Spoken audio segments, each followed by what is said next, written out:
Go ahead and get the meeting started. First item is we're going to have the Reverend Linda Fisher from Unity on the Eastern Shore delivering the opening prayer, followed by the pledge. Good evening.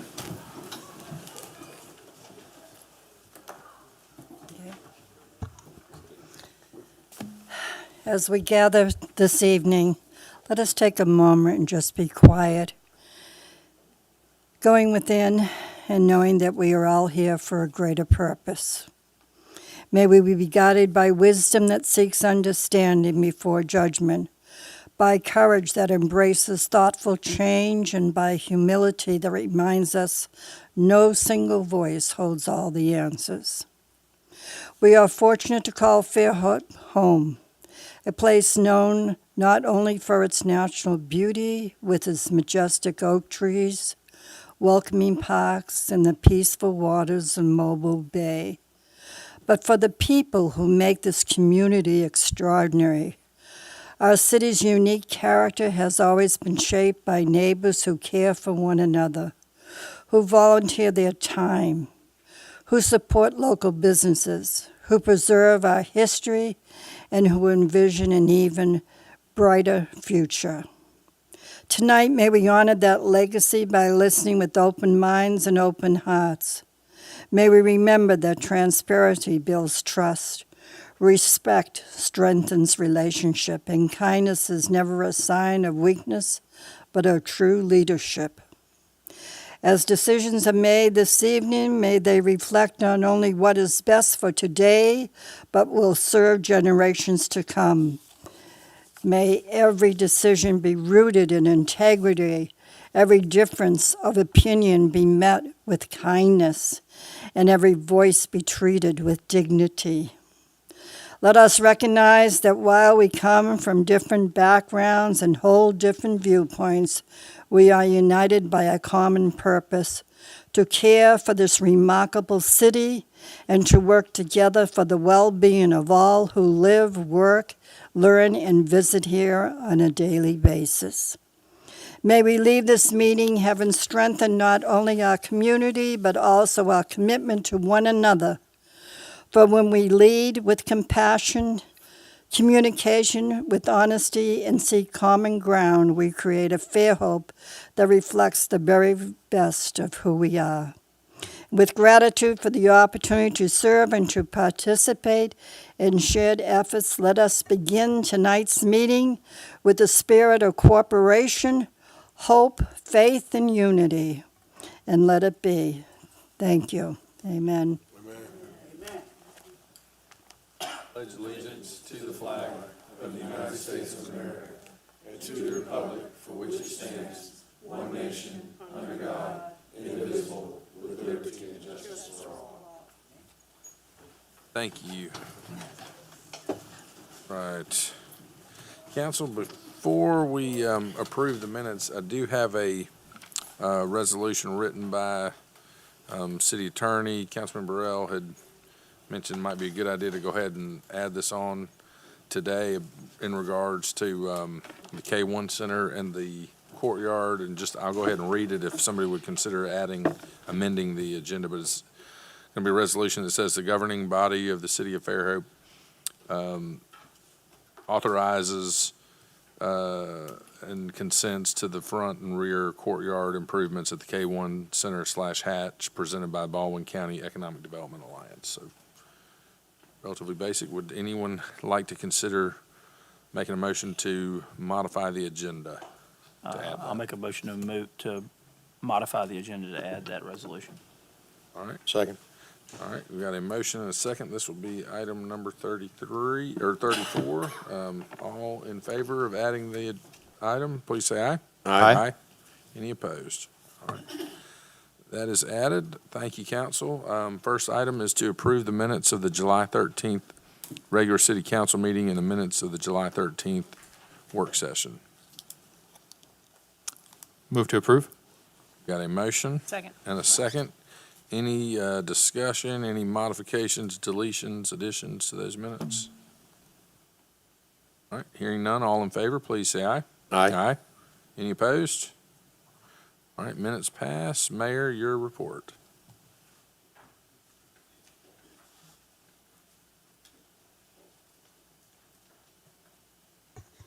In the essence of time, I don't have a really long report tonight. I just really want to thank HR and the utility superintendents, public works, mechanics, HVAC, all those folks for participating in the internship program. What started several years ago with just one utility, Riviera Utilities, having the internship program and then expanding that, they are serving, so many kids now, over 40 here, I think, in Baldwin County. As part of the internship program, we're wrapping that up this week, but really gives those incoming seniors an opportunity to look for jobs, without having to go to a traditional four-year college. So really appreciate them and the time and effort they put into it in mentoring those high school students and just, being a resource for them. So thank you to our staff for that. Also, thank you to Hunter and his staff. Tonight we have all the public hearings for the zoning changes, and I know that's been a huge task for them, not to mention the parking study that he presented in the work session. Just really appreciate him and his staff and the time and effort that's gone into all of this. So thank you very much. All right, thank you, Mayor. At this time, we're going to open the floor to public participation. The first couple items, public hearings on item number 5 and item number 6 on the agenda. We won't hear comments on those at this time because they will come up in just a few minutes on public hearings. So if you wish to speak to items number 7 through items number 34, which is the newly added item, you've got 3 minutes to come and address the council. Give your name and address to the city clerk, and the floor is open.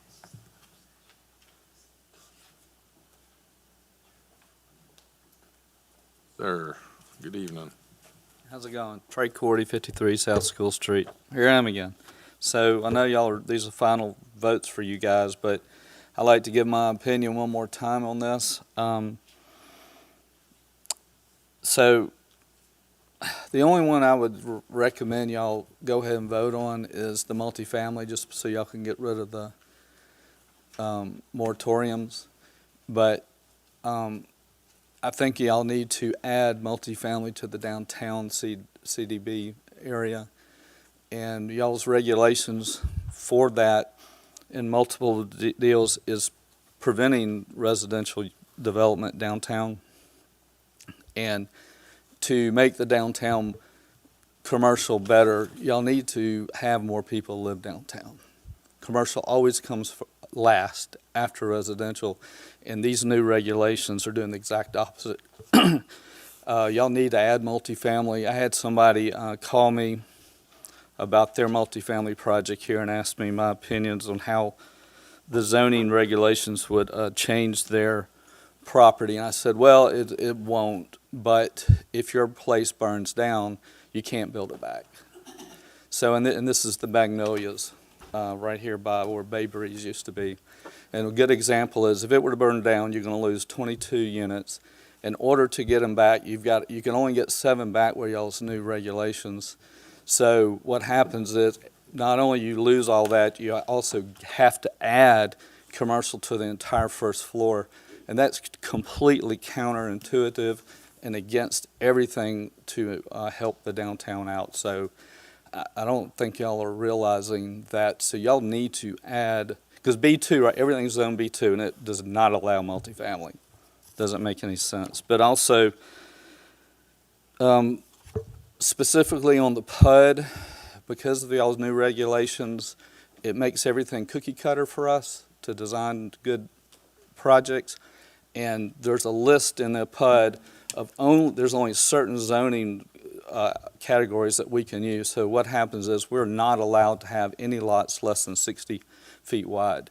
And that's a restriction that doesn't need to be there. Y'all need to allow us to ask for anything we want. As Jack keeps saying, y'all don't have to approve PUDs. There's nothing you can do in a PUD by right. So I think y'all do not approve what the new regulations are in the PUD. And then the last thing is, I've discussed this with a couple of the council members. Y'all really need to do away with zoning by lot widths. Y'all have different densities assigned for each one of these categories. I'm not here to argue that, but you need to do away with a lot widths and square footage requirements. All right, thank you, sir. Right on time. Appreciate that. Mr. Cordy? Floor is still open.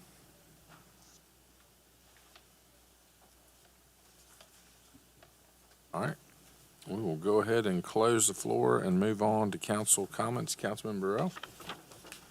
Yeah, no, I thought that in the work session, we had a good kickoff to our revenue information by Mrs. Creech, and appreciate that, Kim. As we get into our budget season, I thought that, we've always said, get those revenue projections right, and everything will flow down from there. Comments? Councilman Gammon? Yes, thank you, Kim. Thank you, Mayor, for inviting all of us really to the budget meeting so we can get a good grasp of it. Thank you, Hunter and company, and everybody else that's been engaged in meetings and out of meetings with all about these zoning regulations. And I think there's a lot of big decisions to make tonight. I don't personally feel that every one of these meets the mark, but that's why they're broken up, so we can address those as they come up. But I'm looking forward to some good discussion here between council to really make sure that we're not doing anything we don't intend, or at a minimum moving in the right direction. So thank you for all the work on it, and looking forward to the discussion. Councilman Robinson? Yeah, we've had, a handful of tragedies here recently in the Mobile, Baldwin County area. Some people that we know, some people that have local ties for sure. And so just, want to remind everybody that, the things that we talk about in here, although they are incredibly important, they are not life and death issues. And so there are a lot of things that carry far more importance than the things we do in this meeting. And just say that our thoughts and prayers are with those families that were affected by these tragedies here in recent weeks. Thank you for saying that. Councilwoman Booth? The only thing I have to say is happy birthday, Jimmy. We're a Thank day you. late, but he just turned 39, and he's looking great. And happy birthday to Paige. Paige and I are birthday buddies, Happy apparently. birthday, So Paige. she's a few years younger than me. 28.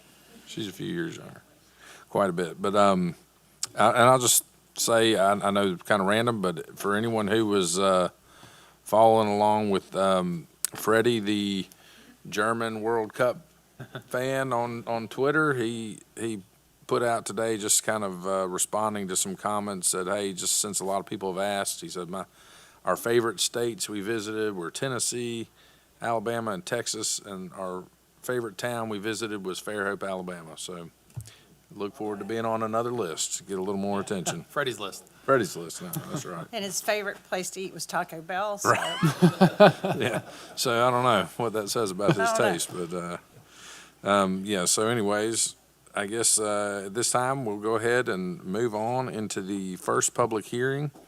And this is going to be a public hearing for the application for a lounge liquor license by Carly Pirtle, 87 West LLC, doing business as 87 West. And that's 212 Fairhope Avenue, Suite A, Fairhope, Alabama, 36532.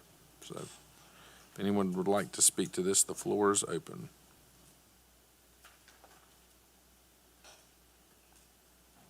Can't hear? Okay. You got me now? All right.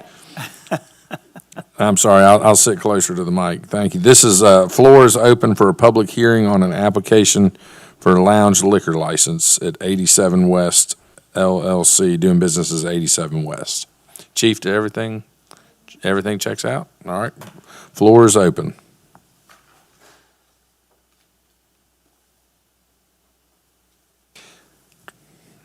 Okay, I guess we'll go ahead and close the floor on that item. And any next action will be on a later agenda, or is that as a resolution? Hey, actually now a motion in a second, Okay, actually need that. All right, the license. all right. Would someone like to make a motion on that? I'd like to know where this is exactly. Where is this? Seems like it's over by the,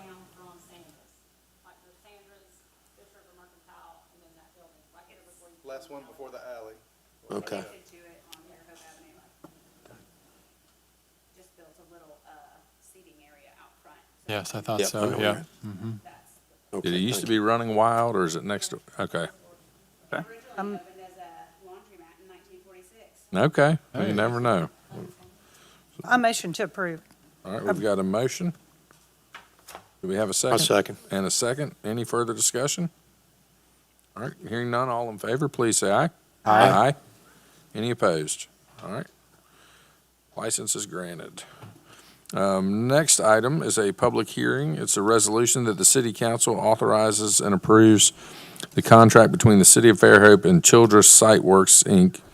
for the demolition of the property in the total amount not to exceed $22,500, and that the mayor, building official, and the city attorney, and any other officials or employees acting under the direction of the mayor are empowered to do such things as are necessary to carry out the emergency demolition of the dangerous building on the property and to otherwise carry out the purposes of this resolution.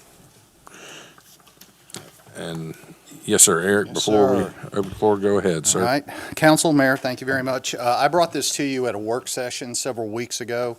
The Fairhope Church of God in Christ over on Young Street, the roof has collapsed, and it started pushing the exterior walls out, and it's become an imminent hazard to life safety, health, and welfare. And since that meeting, the roof has further collapsed in some. The walls are pushed out. And so I contacted 3 contractors. I got a no call back from one. The other 2 I received quotes from. You have those quotes in front of you. For the demolition and tear down and haul off of all the material. One of the things about this is we weren't able to gain access to the church, so we really don't know what's inside. This thing could be full of furniture, full of things. It could be empty. We don't know. So all of that material, since we don't take it at the Fairhope landfill, has to be trucked and carted off to Magnolia landfill, and there are tipping fees involved, which is part of the amount, the total that was of the quote, along with a small contingency, because we really have no idea what we have inside that building as of right now until they actually start bringing it down. So we are using this under the new ordinance that we passed last year or earlier this year. This is the second structure that we've done under this. We've coordinated with Hand Arundel, Mr. Goldman, and Chris, and all notifications have been sent out to the owners that they could identify the title of the property. I would defer to legal counsel to kind of tell me how that all works, because I know we had several owners of record, many of which I believe may have been deceased, and so they were in the process. I know Mr. Goldman and his team were sending out notifications to everybody. We posted the notice per the ordinance at City Hall, Public Works. We posted a copy at the Nick Center, and I posted a copy on the church itself, on the door itself, all last week. So based on the ordinance, we've made all the notifications that were listed in our requirements. Okay. At this time, council, I think we'll go ahead and open the floor for the public hearing, and then if we've got questions for Eric or anyone, we can ask afterwards. So, floor is open. If anyone wishes to speak to this. I'm sorry you're making the extra effort to get up and speak, but if you don't mind just giving your name and address to the city clerk. Okay, I'm Barry Cody, 42043, Grand's Cabin Road, Baymonette, Alabama. I'm the pastor of Fairhope Church. About 2018, I came to the church. It was in bad shape. The pastor had walked away. Had tried to get the roof fixed. They didn't do it. He canceled the insurance. When I came, the insurance was canceled. The building was collapsing. I talked to Mr. Cortinez, and we hired a contractor. He came in, put up a few walls, and left. I do building. Paint. I do remodeling myself. So I talked to Mr. Cortinez, asked him if I could pull a permit after this guy had took about $3,000 from us. We're not a big church. I went from the inside. I jacked up everything, put everything. We got the church back to where it needed to be. This year, first of this year, we noticed that we noticed the ceiling started lowering because we only had a limited amount of money, no insurance, so we did what we could do. The church was in good condition, everything was looking nice, but we noticed the first of this year that the building had looked like it started sinking again. So we started trying to do a little fundraiser, what we could do to get what we needed. On about February of this year, maybe March, maybe May, we had to leave the building because I went in and I was led to go to the attic and look in, and all the 2x4s had started to collapse. Every brace board had started to collapse. So we moved out of the building. We've been trying to get the, doing everything we can to get the deeds in order. They are asking for a lot of money. I guess you would know, to get a clear title, to clear off all these old names that were on the deeds. So we were in the midst of doing it. In the midst of that, I got hurt. Fell on my feet, punctured a hole straight through it. So I've been in this condition since May. We were still working on the clear title. I had the paperwork, but we were working to get a clear title so that we could get the building down or sell it. We were going with two different things.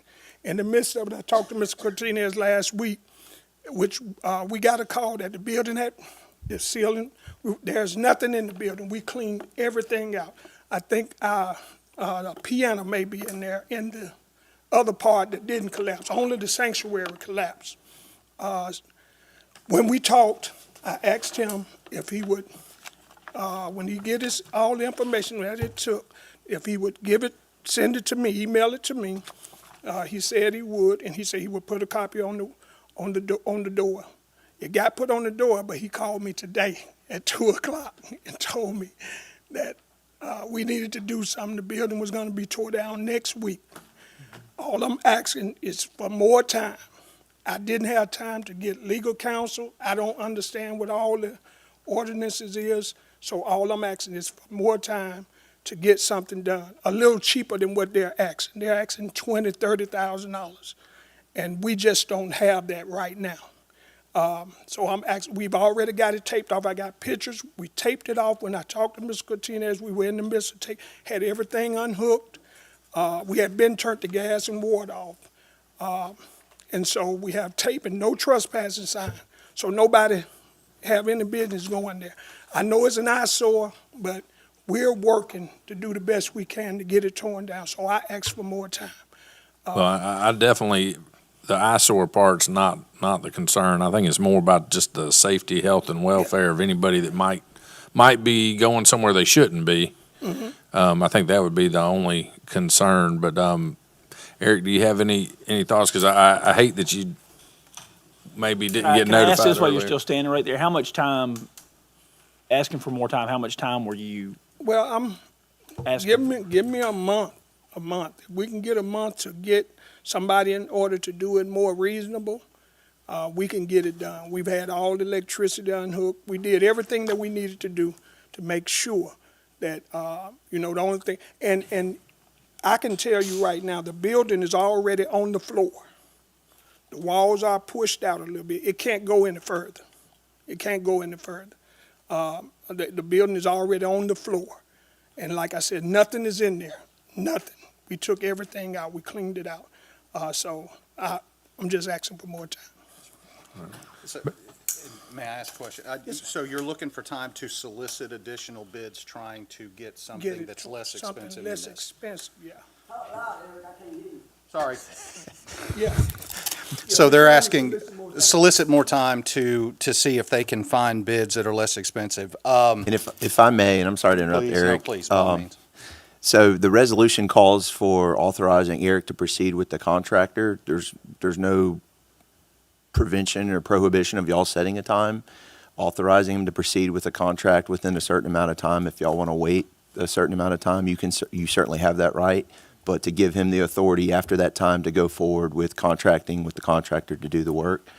I don't think in the actual resolution it says it's going to happen next week or within 7 days or anything like that. So, that is something for y'all to consider in terms of timeline and that sort of thing, if that is something you want to, contemplate after here. And I'm certainly happy to talk to the the pastor and his folks in terms of, you know, some of the other questions they may have too. But Chris, if you, like, you pass that resolution tonight, then you're signing a contract with that contractor. And so if we wanted to wait for more time for them to get a better deal, we wouldn't want to pass this resolution. So my question is, what's the risk of delaying it 2 more council meetings? You know, is there a hold harmless we can sign? Give us a little extra protection Yes, sir. for a month to give them? Because what I'm hearing is they may be able to find a contractor to do it for 10,000 or 5,000 or volunteers, you know, I believe what they're saying. Hey, everybody. Hey, Jack. Hey, man. Jack, All we got a guy now that's got it down to $12,000. Right. And I'm trying to work with him. So just give me, 30, 60 days, whatever you can allow. I appreciate it. Okay? But the intention is to demolish it yourself. Nobody's trying to keep it standing, right? No. No, everybody wants it demolished, okay. Building can't be Yeah, they don't want a $21,000 lien on the building. Right. Yeah. That's the problem. Well, and may I say, I talked to Eric some months ago about what was going on, that we were trying to get the property behind and tear down and rebuild. We were trying to get, and what Eric told, what I found out in the council, I met with the council, they told me that we would lose all of our parking space if we rebuilt. And they wanted me to try to save it from the inside, but I knew it couldn't be saved because the roof was already collapsed. And I already told everybody what would happen. Once it fell, it was gonna push the walls out some, but they wouldn't fall. If you ask any of the people, I told them those exact words. Yeah. So Pastor Barry, are you planning on rebuilding? Not there, not if we're gonna lose our parking space. We already didn't have enough parking. You're trying to tear it down as inexpensive as possible and sell the property. If they tear it down, they're gonna lose zoning, they're gonna lose setback nonconformities that are, this is an older Okay. property that is non-conforming. And if they tear it down, they're gonna lose those nonconformities, and it affects that. And with that being said, if we decided to rebuild in that particular, spot, you still have the options of building up rather than out. And also, if we can get a hold of the people with the property in the back of us, then we'll be coming before the city council as well, so that we can add parking and rezone everything and add parking to the church. So we're still looking at some different options, but right now, the lowest bearing fruit is the, getting it torn down. Yeah. And we just needed, like you said, more time. I just asked the question, and I guess it would be, if you wanna allow time for them to try to find their own contractor, it might be appropriate, if you think, to lay this over till the next meeting to give.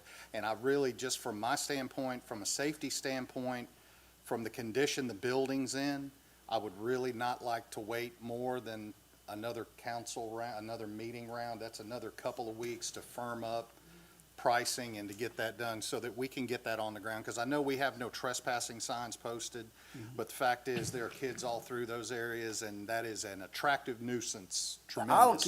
Our kids won't go near the church. So I just want to make sure, because these are brick, what I'm worried about are the brick walls on the outside. When the roof collapsed, those exterior brick walls are laying at about a 20-degree angle. And any more deterioration, that entire brick wall down the side of that building is going to come down. So for safety standpoint, if you want to allow another 2 weeks, if it's appropriate, we could, possibly lay it over till the next meeting. If you can't find a resolution or can't find somebody at that point, then we can proceed with the quote that we have. Yeah. Those, what you're talking about as far as safety is concerned, Yes, sir. I got you, but Yeah. behind and everything on the sides of those, It's of still that up. build, hold on a second, everything on the sides of those buildings, they're all abandoned properties. Yes, sir. So there's nobody understand. around that, and if I just point out, not trying to say your job, Sure. but there are other buildings around Fairhope that, same conditions, but I know y'all passed a resolution last year in order to start taking some of them down, but, let us sneak in. And the only there. thing, only person you have to worry about around that church is the guy that stay back there in the woods. You got to stay in the woods back there. And he urine and poop all over the neighborhood. Oh, gosh. And Nobody understand makes too. them leave. That's a different ordinance. The reason I know you. Jimmy, I'm serious. I believe you. We got a whole nother ordinance to deal with that. and, Yeah. Let the mayor do that one. Okay, all right. But the biggest thing is, and I understand, that you don't have children around. We have a tremendous amount of vandalism in abandoned buildings, and kids love to get into areas they're not supposed to be in, and that is my biggest fear. Yeah, I Is that understand we that. know about it, we know the conditions. Bless you. Okay, can you guys get it ironclad in 2 Yeah, I'd weeks? say like a hold harmless and a couple more weeks, see if you can't get it nailed down, because Are we bidding on this? Like, you just negotiate, like you say 2, I can say 4? No. We doing this or what? well, I'm not necessarily saying you've got to have it taken down in 2 weeks. I think you just need Have a to process? get back with Eric and say, we got an agreement in 2 weeks. Yeah. Yeah, so that, The Just contract. show us some progress that. That you're moving in the right Bless you, direction. Mayor, that you're moving in the right direction, that you've got somebody lined up and that we can get this taken That's care of. August the Because 10th.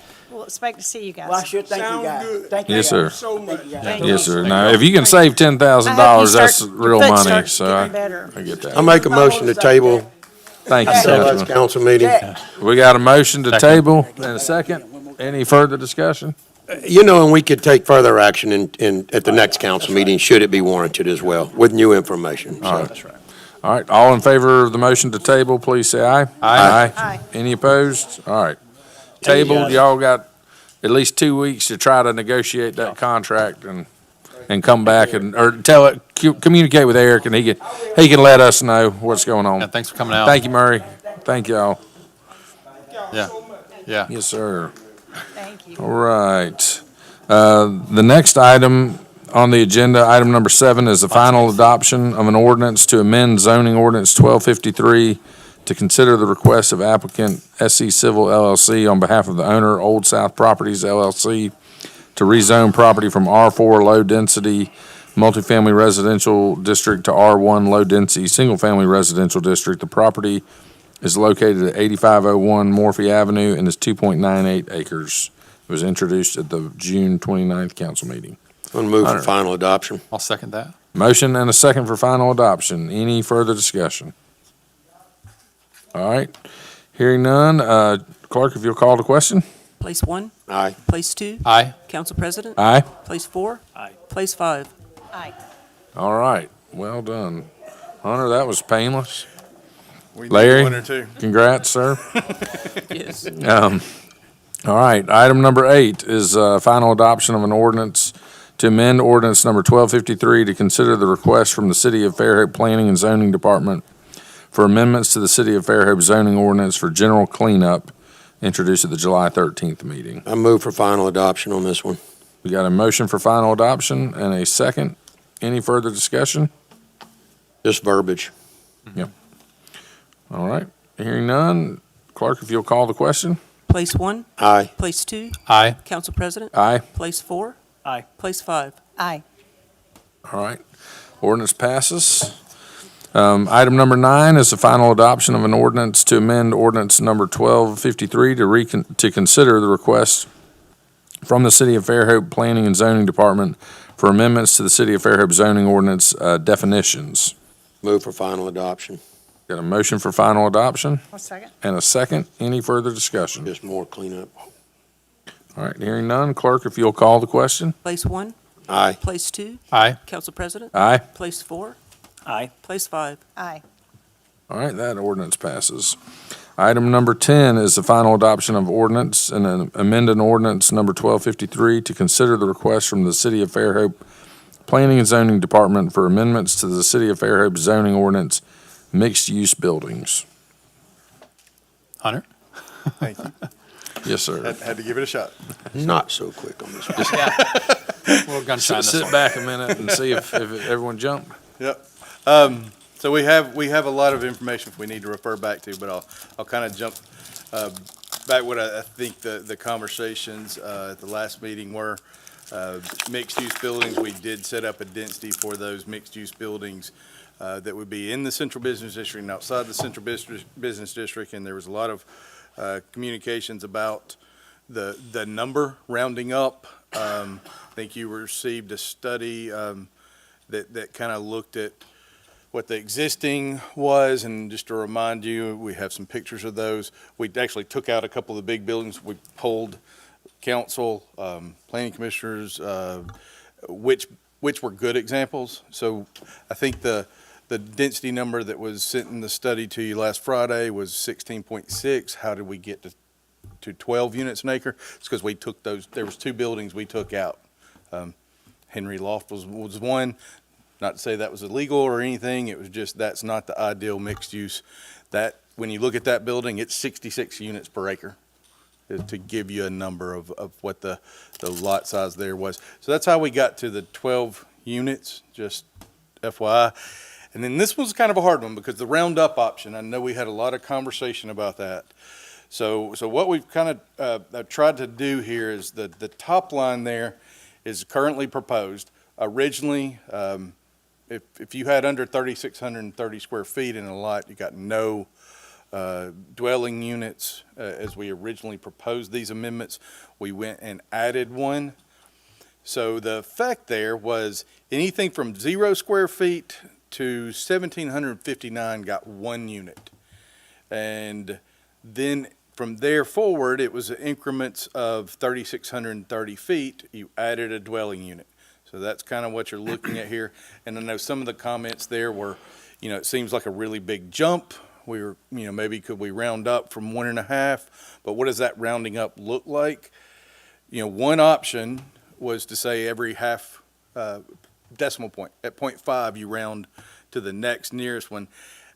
Now, if we did that here, would be a dwelling unit for each 1,850 square feet.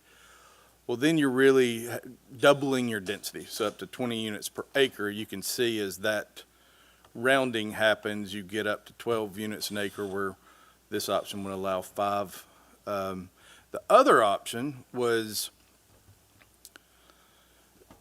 and this is the more difficult to write in a zoning amendment, but I think this was the end result, is based on the conversation. Basically up to that 5,500 44 square feet, you would get the 1, and then it would change the interval. So that would be the equivalent of rounding up at the 3,630 mark, but your intervals wouldn't change. At the end of the day, if you leave it at that gap, you're still at 12 units an acre. You're just shifting where that interval is from the top, what we're currently doing here.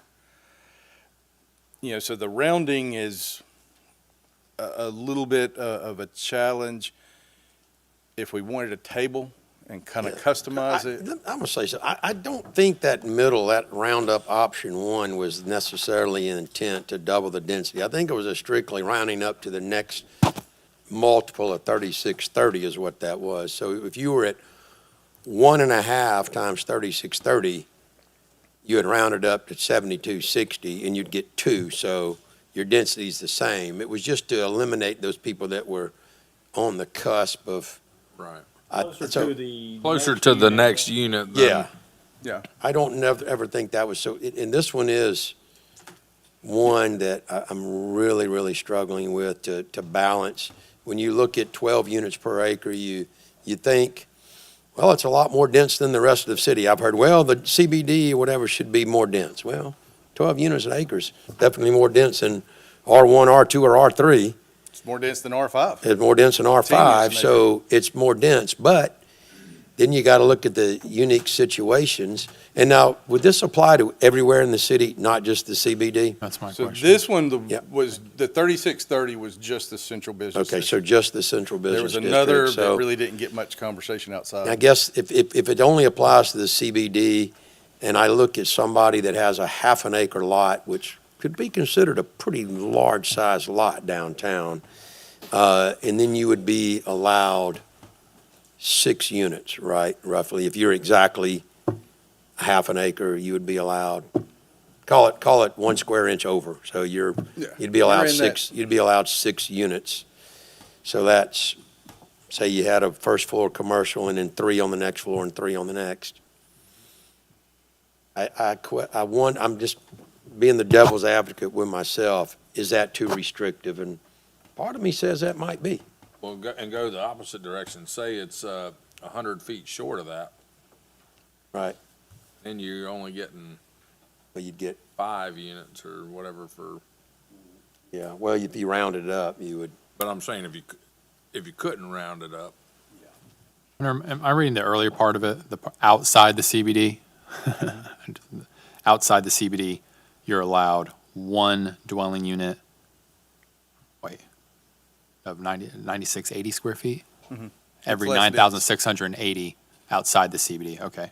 That part I like, but I think I've been, like Jack, I think as I've taken in more input and thought about it more intently, option one makes more sense to me because the CBD is defined and it can only be so dense, right? You can only have so many people there.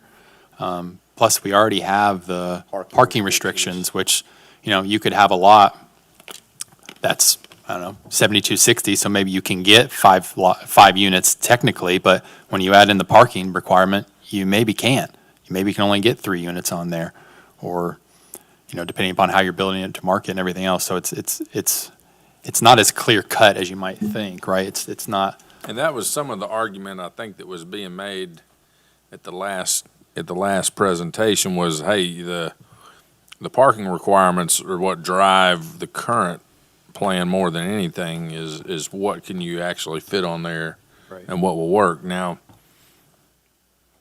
I don't know. I'd hate to be I like the doing one, at least one. And then the part that just got me was in some of these lower numbers. If you were almost to the next threshold but you weren't at a whole number, then you're having to effectively round down. That just felt a little bit punitive to me. I mean, I'm trying to envision a size of a lot. If you've got what's your typical? Yeah, Hunter was going to say, I wish we had There's your. a distribution There of you go. kind of lot sizes based on that last. So I think of roughly 200. We took all the civic park, institutional, church lots out, roughly 204. So 81 of those are under between 0 square feet and 144. And there's kind of your distribution of what those would be. So actually, some bigger, they're not huge lots. I'm not trying to say that, but I think there was a lot of thought that more than half was under the 3,630. Can you go back to the other screen, please? And I'm trying to compare the. Okay. So if I'm reading that right, something like 80%, 75% of all lots would only be able to get a maximum of 7 units. Well, and Or 8 as units? it's proposed right now. maximum and- of 3 Depending on, right now, a maximum of 3, but potentially option 1 would be a maximum of 8, whereas the Magnolia Flats have 22? Henry Lofts, I believe, do have No. 22. I don't know about the Magnolia Flats are not a mixed-use building, if that's the one Right. that was brought up Well, I'm earlier, just trying to think residential. land size to dwelling units Yeah. as a comparison. And I'm not really looking for that option 1 roundup. Yeah. It may be, instead of using a units per acre, it may be better in a chart. You just pick, like, here's that kind of scales as you get bigger, if you will. If that's the goal, because It might need to be a different type of scale, not so incremental, because one of the things that, not only as Mr. Cordy pointed out, but a lot of people that think about this a lot more than we do. The one thing that resonated with me, and I'm sure it resonated with this council, was that we don't want to disincentivize residences either. We want to protect downtown. We said we didn't want it to become nothing but homes, but if you've already got mixed use, you're already got that commercial component on the first floor, and then to disincentivize people living above that, which I think we've all agreed is ideal, we got to be real careful. And for the sake of maybe moving this on, a part of me wants to make a motion to table this or to defeat this and come back and take another bite at the apple. This is the one that we got to get right. And it's no pressure. It's not Mr. Cordy's. It's his educational words, not a pressure that makes me feel that way. I think I talked to Council President Conyers earlier today, and, you know, we both had some, and it's nothing to do with, you've done everything we've asked you to do. Your department has, Hunter. This one has got to be done right. This one is what everybody thinks about when they think about Fairhope.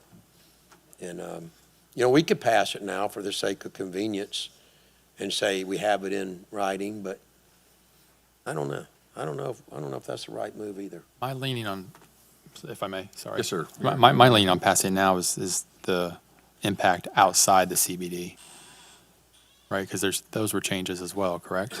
Well, certainly that could be something that may come to us. We don't have too many, I don't know of any outside the mixed-use buildings It's a outside chance, the CBD. though. Yeah. Especially if you lift an ordinance. Yeah, we're lifting a moratorium, so it could be.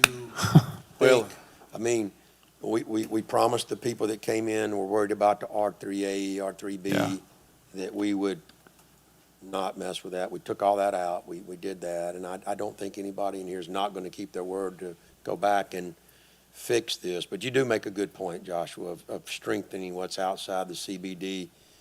But I wouldn't want this to drag on for another 6 months. It might take 2 or 3 more months to get it right because of the process we have to go through. But And what I will also say, there is another, in your cleanup, and I think we touched on this last meeting, in the cleanup that was proposed in the first ordinance, it removed a section in that cleanup that requires 50% commercial on the ground floor of any mixed-use building. So if we did not pass this, There's not any applications that come in, until we clean that wouldn't up, be required to have that. wouldn't be required to Oh, have that commercial on the ground floor. That would could potentially be harmful.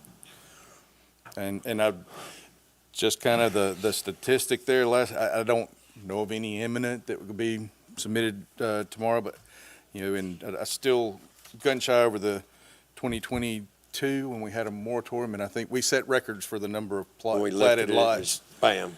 1,495 were adopted in 2022. The next highest in all of Baldwin County, over in any year since 2017.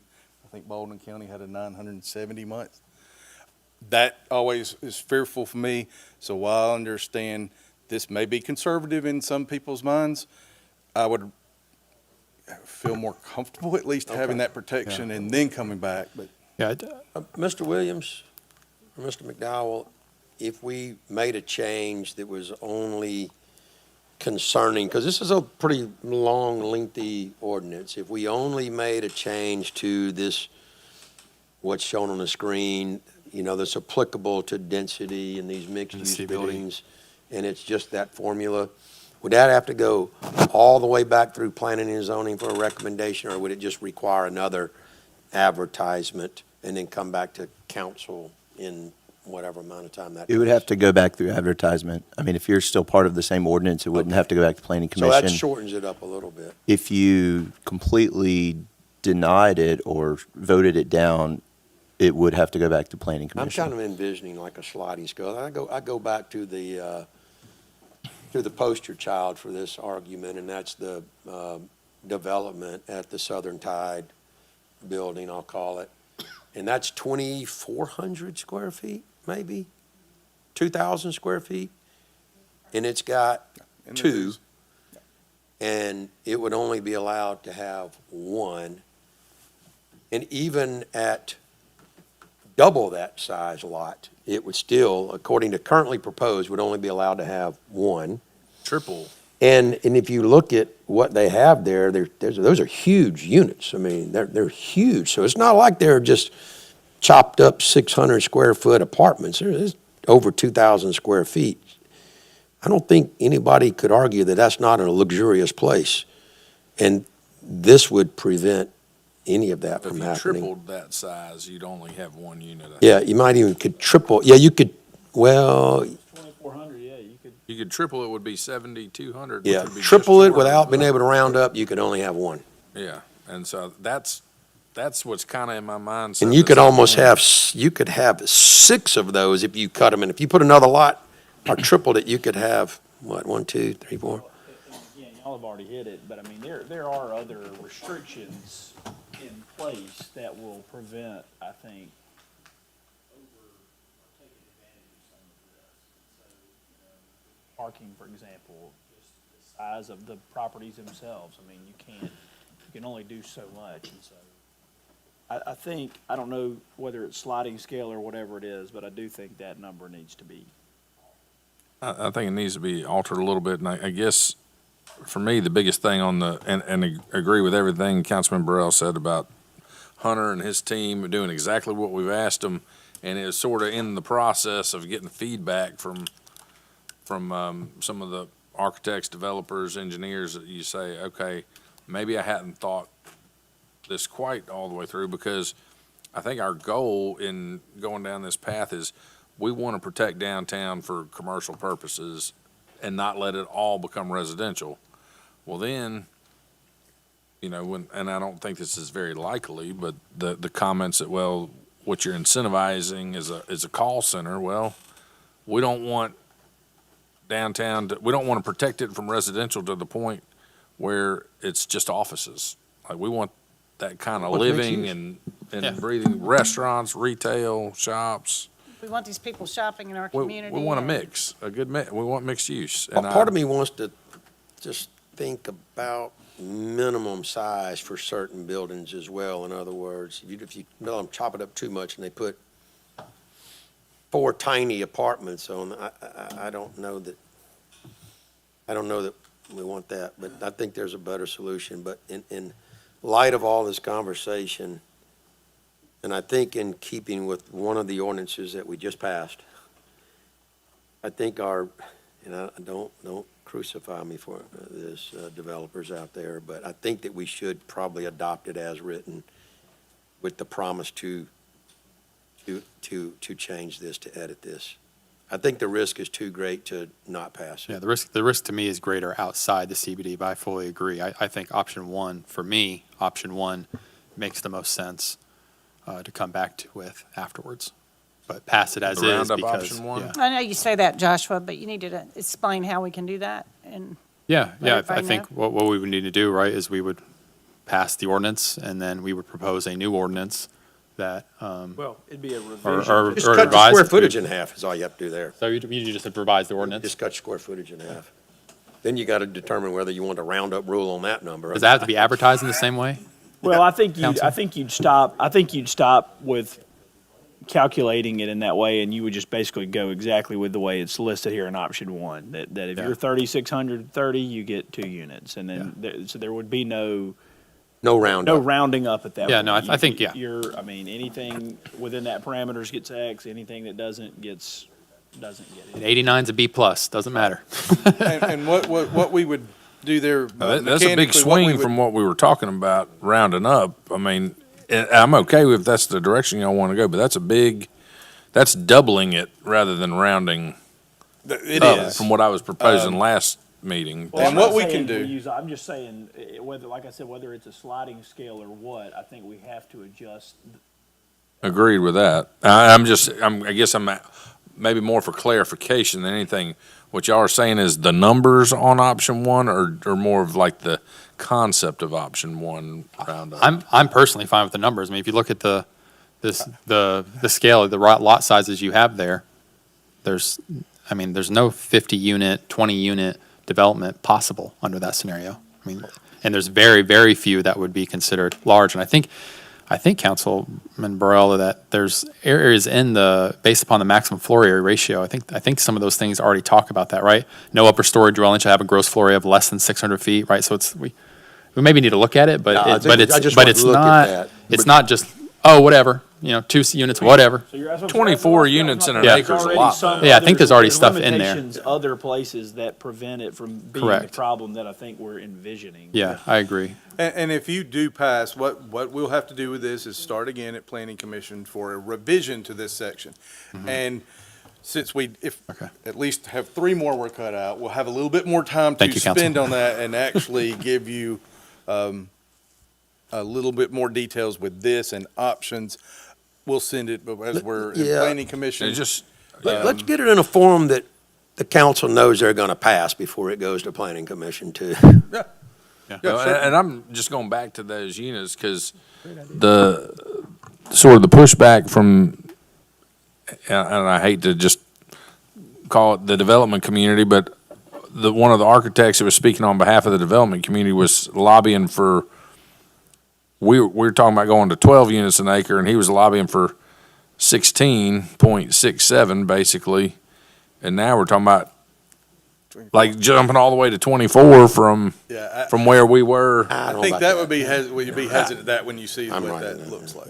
I just want to make sure as a group that we're thinking that through, and that's fine if that's what everybody is comfortable with and wanting to do. I think that if we're going to not go with the 12 units per acre, I think maybe something like 16 or 16.7 is maybe a better landing spot than 24 or even 20. I mean, I think that's a lot of units if you start looking at it. I don't think we can solve it right now. Yeah, Council President, agree with I that. would say, what I look at is That. applicability, right? Just because it's on paper saying it's possible, what size lot, I mean, how many 43,000 square foot lots exist in this? In the Well, CBD. And this kind of what I mean? runs into infinity, but. Right, of For course, the but- most part, there are more than you would think in the CBD. But we're basically, I don't think we have anything under 88,000 square feet. And then you also look at reality. Some of those have been developed, Correct, right, recently. right. Yeah, I think Chris Haley, for example, Or with our his current parking property's regulations, you one of can the never fit biggest. the parking spaces that would require. So I think that's what changed my thinking on this, because I was with you. Look, I think y'all know me. I'm not anything about density or I'm all about slowing the growth, but I think the CBD has to be thought of differently because it needs to be protected. It's what drives Fairhope in many ways. And in order for it to stay competitive, because things are going to grow outside of Fairhope, right? And there's, who knows, there could be another development coming up that's really going to attract shoppers. Well, how do we keep people downtown and keep that dynamic and growing? And I think that's what we all want. Yeah, and so Is what we that's all what I thought of, I think we it's swung a little really bit too important. far, and that option one to me looks like it, with all the other regulations and ordinances that we have in place, limits it enough that you're not going to have, I think what nobody wants is a tower with 600 square foot apartments and 30 of them stacked in there, right? That's not what we're looking for. But then I guess the next question for Hunter, for everyone, just to reiterate, so the current consideration on mixed use, or the thought from what I'm hearing, is it pass it as proposed, come back and fix it, revise it, kind of time frame? I mean, I don't want to, soon as possible. Yeah, ASAP. I want to make sure that that that's our communicated citizens know properly. that we've listened to them, we understand what their needs are, and that we need to move forward to make sure that that's what they can be happy with. Do enough of us feel good about option one? I mean, Hunter, obviously you can get to do a deeper dive into it, but if you have some direction up here, there's at least 3 or 4 of us up here that feel that way, then to Jack's point, I'm sorry, Councilman Burrell, then we're not presenting something that people aren't going to support at the end anyways. I may 24 be at a units an lower acre. number personally, but I do want a higher number than where we are, so. All right, well, does someone want to, I'll make a in that case, motion proceed to that way. approve or to adopt. I'll second. got a motion and a second, any further discussion? Want to go on record as saying we will change this ordinance. And I would say. Or inside the I'd CBD. ask for the time frame to, I know Hunter's probably ready to Get some information. in wash a his month. hands from this, but yeah, I'd say if we can get something circulated within 30 days amongst us that we think we're good to start pushing that back through the process, that would be great. So, Planning Commission has advertising requirements as well. I Well, believe and- we're past, I think we would be earliest September, or have we already missed that deadline? We might have missed that deadline, so. I I'll can't give you stand those. y'all's deadlines. Y'all come in here and they introduce stuff day one, don't give us any time, want us to adopt something, and we can't get nothing on y'all's agenda.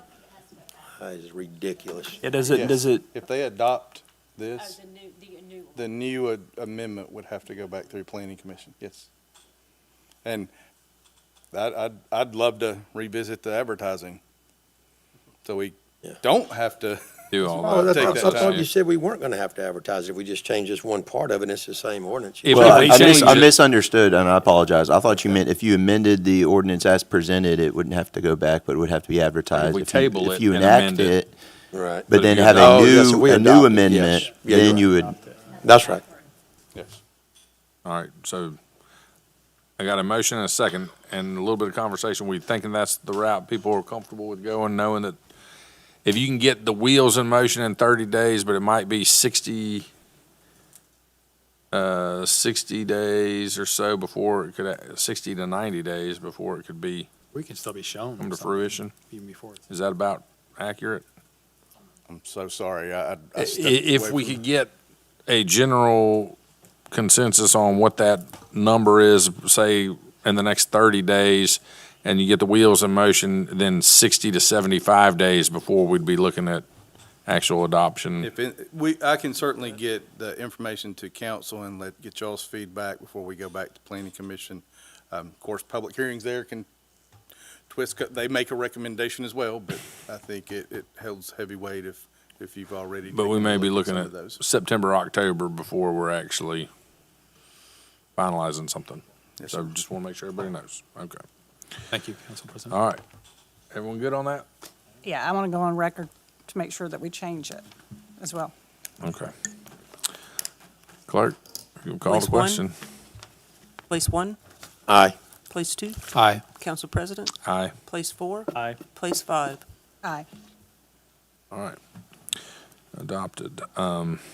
Item number 11 is, and I'm putting a big asterisk by that one just to revisit. Item number 11 is final adoption of an ordinance to amend ordinance number 1253 to consider the request from the City of Fairhope Planning and Zoning Department for amendments to the City of Fairhope zoning ordinance, multifamily/apartment. Yes, sir. So, not too much to provide here. These are the same amendments that were proposed when we start this in August. They have not been tweaked. We haven't had too many questions that have tweaked those, so the ordinance is as is. If there's any specific questions, we'll be happy to answer those. I move for final adoption. So moved. Second. All right, motion and a second. Any further discussion? All right, hearing none. Clerk, if you'll call the question. Place 1, Aye. place 2, Aye. Council President, Aye. place 4, Oh, aye. place 5. I'm just not sure about this one, so I'm going to have to say nay. Ordinance passes 4-1.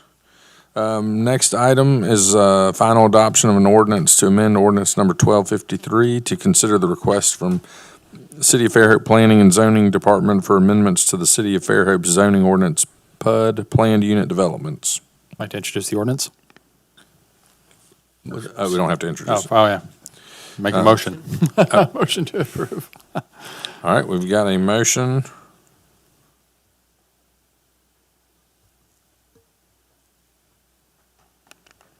All right, no second yet. Hunter, maybe you ought to present a little bit and see if there's any Okay. questions. And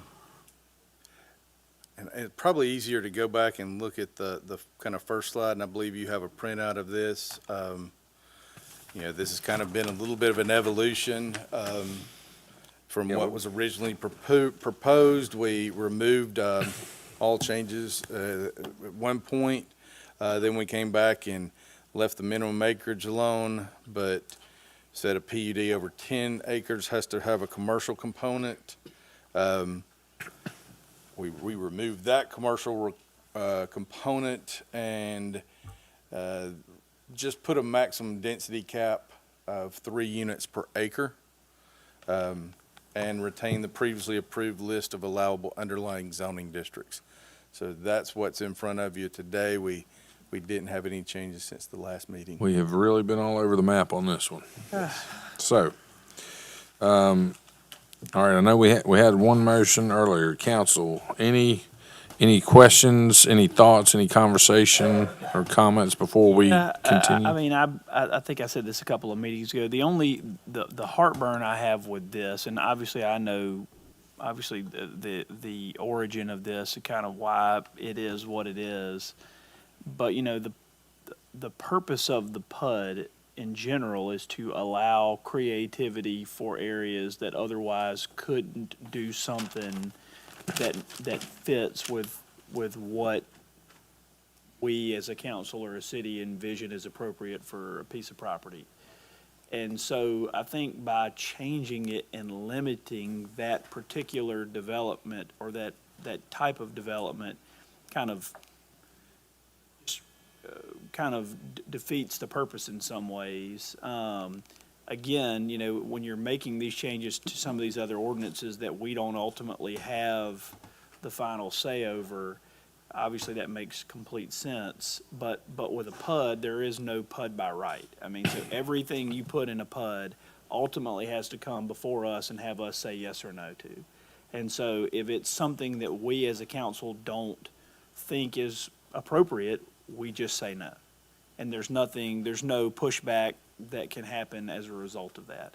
So I just don't know that I have a hard time putting an artificial limit on something that could diminish the creativity to allow what may be a better project, when if it doesn't meet the standard that we as a council believe is appropriate, we can always simply say no. Councilman Robinson, I don't necessarily disagree with that. However, I want to put some of that into perspective. And I think what we did was we put that density in there. And I do have a little heartache with that, but I thought we wanted to set expectations. And let me give you an example. By the token, the fact that anything's allowed in a PUD, every single PUD that goes before the Planning Commission that meets all of the building rules and regulations will have a recommendation of approval. By the time it gets to us, it's going to have a recommendation of approval, and it could cost that developer a lot of money. If they're smart, they'll come to us and get an opinion, but it's not an official opinion. And we're going to be fighting that battle. It's going to go through months of efforts and a lot of expense on the developers' parts to get to us. Even with a recommendation of approval from the Planning Commission, it will have a recommendation of approval because there's no reason to deny if they've met all the conditions. And with a PUD, there's no conditions. So That's the heartburn. the only thing that we left in there was, the minimum of 3 and the 3 units per acre. 3 units per acre is pretty tough, and we could leave it out, but we're going to get the 7 units per acre routinely, and they're going to have a positive recommendation with them when it gets to our desk. It's my thoughts. Yeah. It's tough. If I may, Council President. Sir. I appreciate everything you say there, Councilman Robinson. I agree with it in philosophy, right? I think that's a good principle. Unfortunately, being on the other side of this dais for many years, I didn't see it enacted a lot, right? We were, as a council, collectively approving things with high density. And I continually go back to 15,000, which is the number of residents that are currently potentially approved by current developments that have been approved, right? So we're already fighting a wave, so to speak. We just saw that thing, 70% increase in population over the last however many years, 6 or 7 times the national average, it said. We need to, in my opinion, set the tone, like Councilman Burrell says, and says, look, you can come in and try to rezone for higher density. We have higher density. We have R5, R6, right, or R4. You can come in and do that, but unfortunately, this seems to have been used as a vehicle to get around density requirements and not necessarily for creative solutions to problems. And while I don't want to eliminate a creative solution to a problem by any means, I think that talking with some of our folks in our area that have showed sort of the differences, the PUD does allow for some great things that could potentially increase the green space and potentially solve some of the housing challenges that we may be facing. But without putting any restrictions on this PUD, we would just be continuing what it has been, and what it has been, in my opinion, hasn't been good. And to Councilman Burrell's point is, we're going to be faced with a continual approval by Planning Commission. And so then you're going up against an approval, and this council in the past hasn't had the appetite to turn it down. Not very often.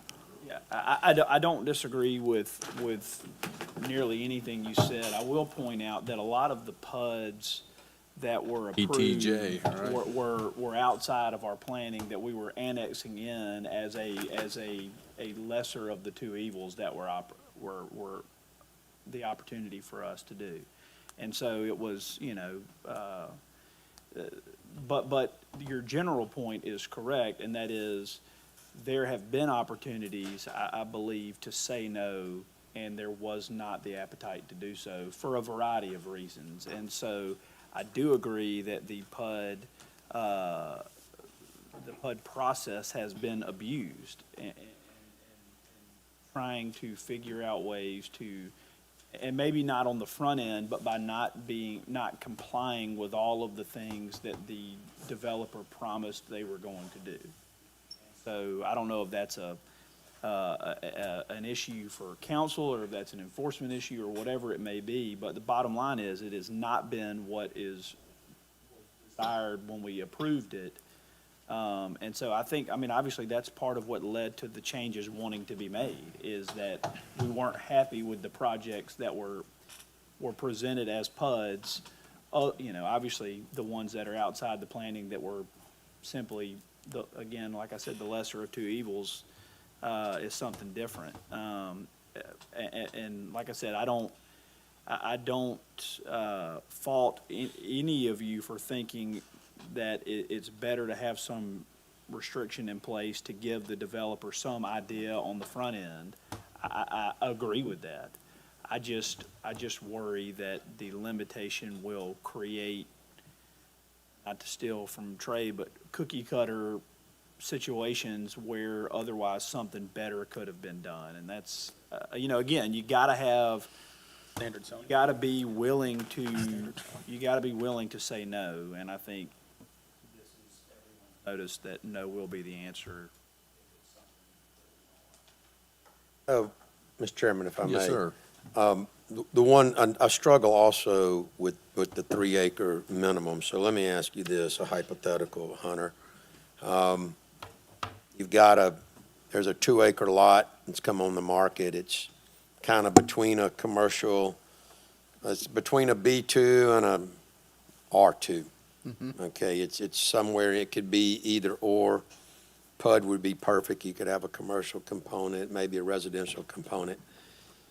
That person could apply to reparcel that, right? And they could take an acre of that, say it's 3 or whatever, or if it's 1.5, they could take a half acre and make it commercial, and take an acre and make that residential. So there's other means other than a PUD to deal with that. So especially in these small lots. And so, but it would just eliminate some PUD applications, and if you wanted to do something mixed, you'd just have a few more hurdles to get through, and then we could take it on that merit. So I guess I talked myself into allowing the 3 acres to stay, because there's other tools in the bag to deal with some creativity there. And after much of this conversation, it was actually up to 5, proposed as 5 that didn't get cut. So Right. I think we went back, where is that appropriate? And I agree. I think there are other tools without, and one of the things that, just a kind of refresher from 2019, the application for a PUD, it was much more difficult. So, actually requires floor plans and building plans and a lot more than you used to, had sunsets required on it. So, I think that's hard to do sometimes on smaller properties. I think we should make a strong statement here, and I'm going to make a motion for final adoption. going to second my motion? Did you make it? Yeah, I He did. did yeah. a while ago. He did. Nobody chimed in. so Oh, he okay, just well, yeah, I seconded. missed it while. earlier. I was lone I'll soldier out second- here. I'll second Y'all Josh. left him out on the vine. All right, so we've got a motion and a second now for final adoption as presented. Any additional discussion or comments? I'll just say this is one, I'm not totally sold on it. I mean, I like the flexibility that we have in a PUD. I do agree with comments from Councilman Gammon that historically, we haven't necessarily stuck to our guns on that. I also lived it and agree with Councilman Robinson that most of the time that was because it was something that was outside of the city limits in the ETJ, and we were kind of choosing the lesser of two evils. And I'm trying to think of some scenarios before we vote on this of larger parcels that are kind of nearby that might be perfect for a PUD. And what does the 3 acres? The 3 acres would be, okay, let's say you got a 50-acre parcel.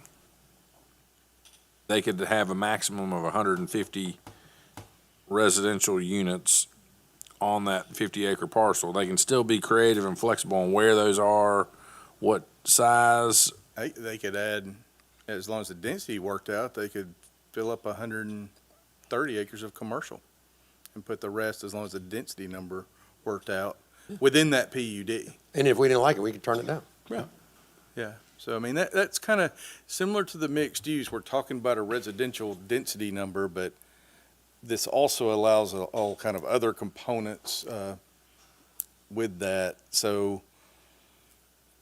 I guess, I mean, It just seems like to me that no one's real confident in this.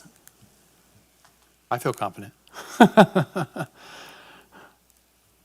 think, I've said it before, I think that we need to listen to the constituents, and we heard it all the time about the density concerns, and this is a great way for us to vocally put pen to paper and say, we understand you, we hear you, this is the way to do it.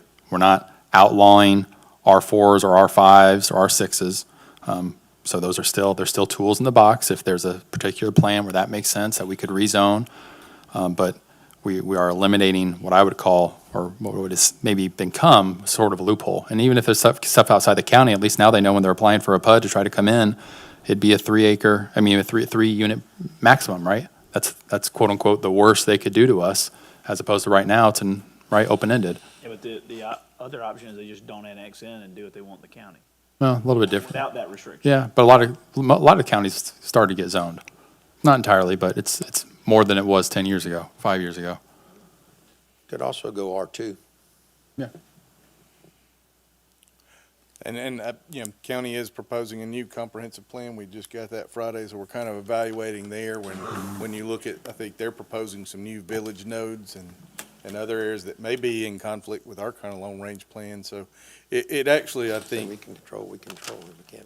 to Councilman Robinson's point, there is a possibility that something could happen right outside the city and create a wall that is not annexing in. This is a tough one. Right. Yes. I'm not 100% on this one, but at the same time, I do see the benefit of having something in place, and then you can, if it's not working properly, it can always be addressed at a later date, I guess. But we do have a motion, we have a second. If anyone else has any comments, we'll take them. Otherwise, clerk, go ahead and call the question. Place 1, Yay. place 2, Aye. Council Aye. President, Aye. place 4. Aye. Place 5. Nay. All right, That passed 3-2. 3-2. Next item up is final adoption. It's an ordinance to amend ordinance number 1253 to consider the request from the City of Fairhope Planning and Zoning Department for amendments to the City of Fairhope zoning ordinance tables 3.1, 3.2, and 3.3.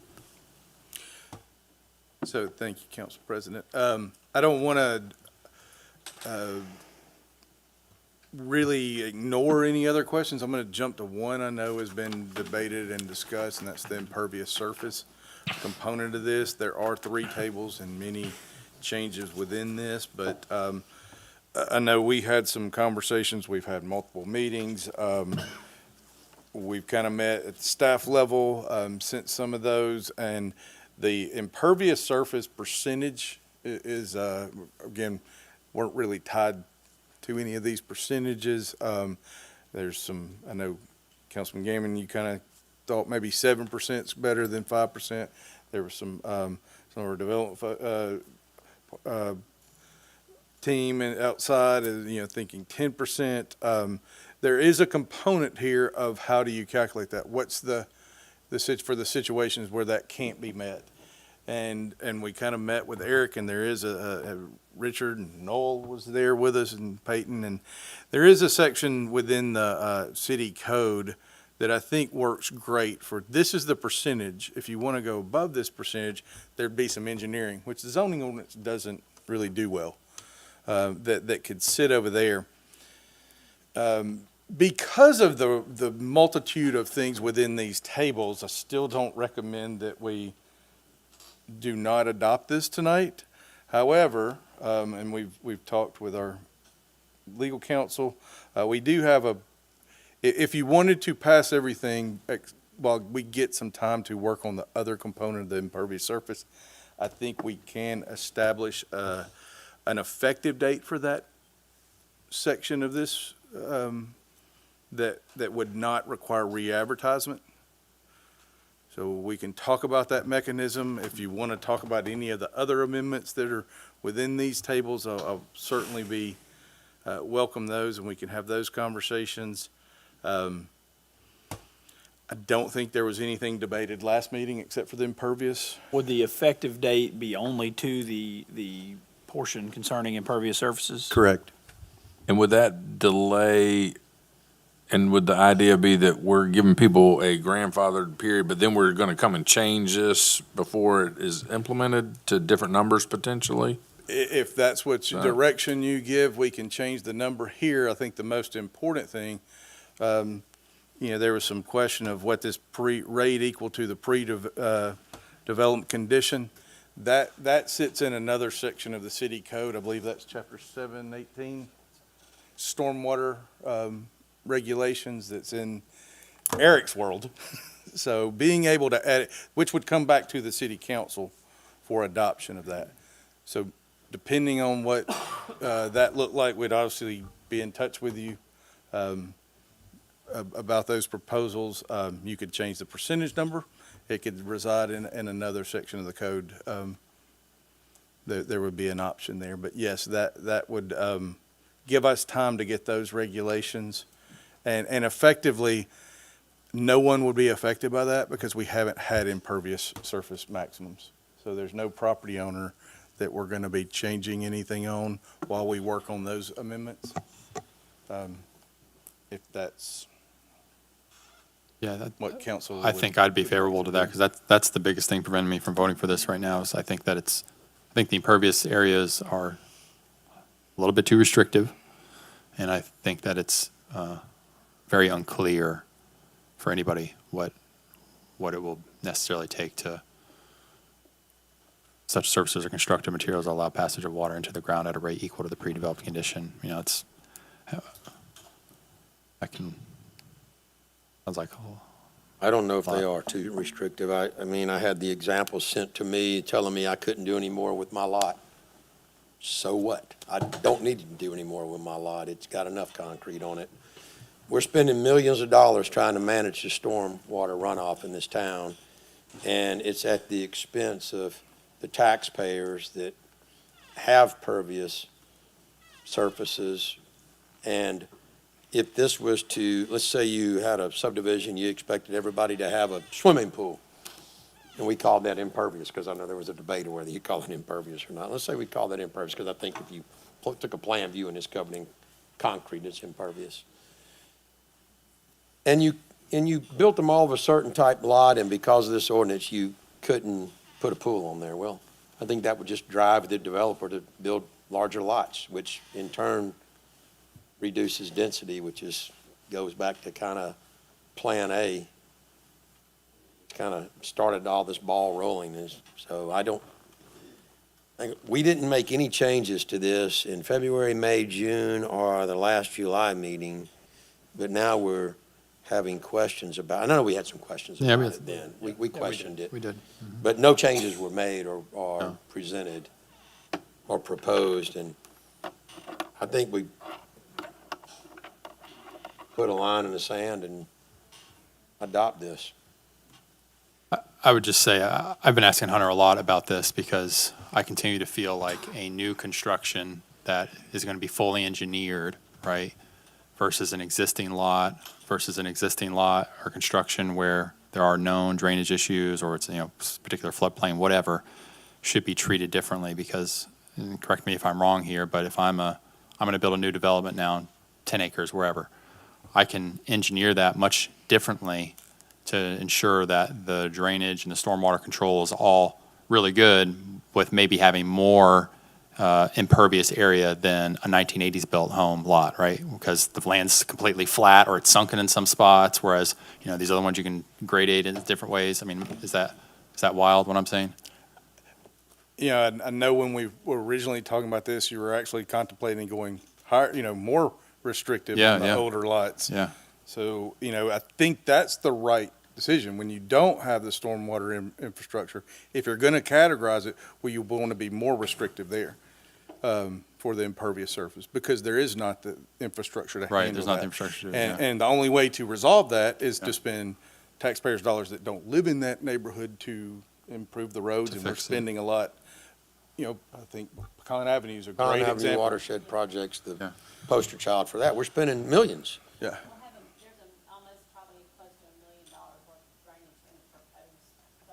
Yeah.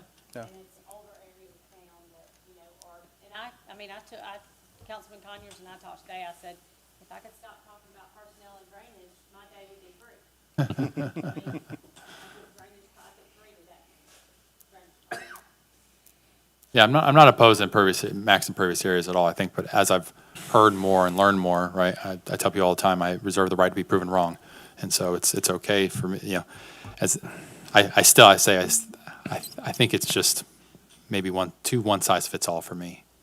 And does this allow for the mechanism on the max impervious area that if you did want to exceed that for a reason and you had approved, demonstrated engineering that moves the water, is there an opportunity for Board of Adjustment or anything like that, or is it a hard and fast, you cannot exceed this percentage?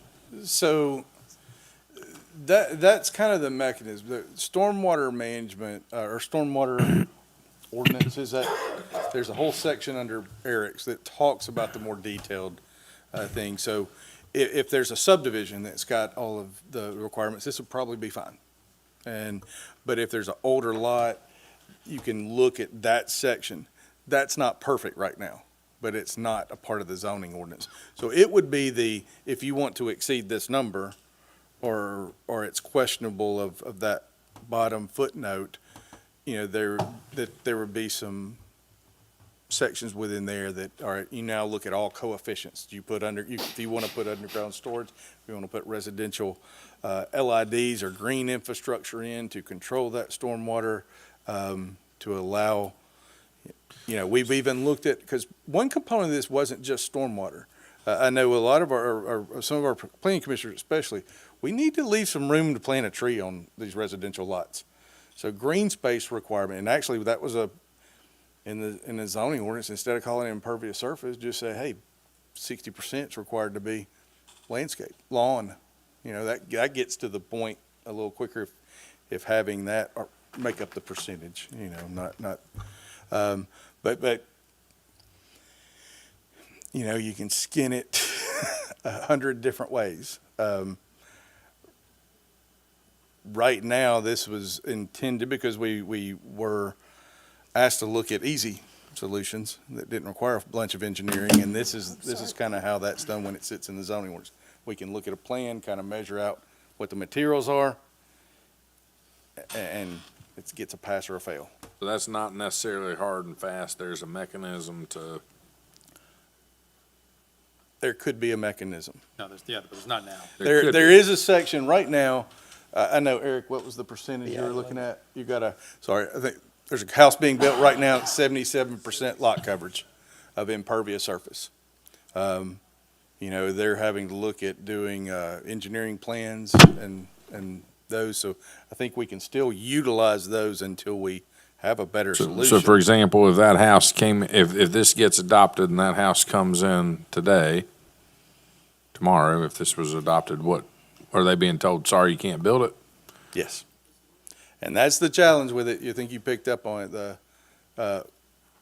If there's not another solution out there in that section of code, it's the zoning ordinance. The only way to get an exception is go to the Board of Adjustment.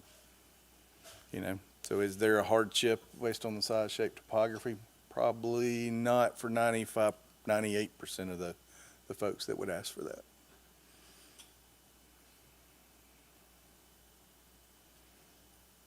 And that's where I feel like I don't know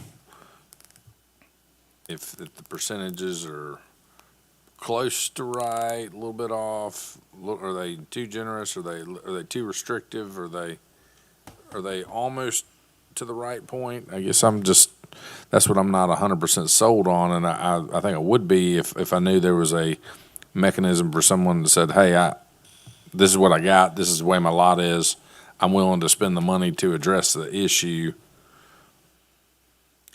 So that's sort of where I am. Not to, Councilman Burrell, I appreciate your stance on this, but that's kind of why we were thinking, because that was the one legitimate, I think was very legitimate on the process there. And I want to thank Eric, Richard, and all the other folks outside of the planning department. I think delaying the effective date would allow us to get that other section of code in front of you and get that adopted, so that question is available. Whether we change the percentages or not, that's up to y'all. Yeah, the percentages would stay. I don't mind editing later and adding provisions for engineered solutions, for instance. Yeah. Provided they're legitimate, because we're going to get a lot of pretenders that have a solution. Yes. Yeah, they would have to be stamped, certified, plans that came in for review. Is that on the way, though? If this was delayed or had an effective date? How close are we on that? We're worried about what could happen in the meanwhile, so we should be worried about what could happen in the meanwhile for this ordinance. So, and I think the risk is lower, to be honest. I mean, earlier. For how many permits are we getting? A lot of the new development already has plans and other limitations. This is mostly an infill problem, for the most part. It's not the first plan that comes up. Then if it's not going to affect a lot of people, then you can look at that two ways. Why not enact it now and move on? Because that would be the challenge for the ones that are.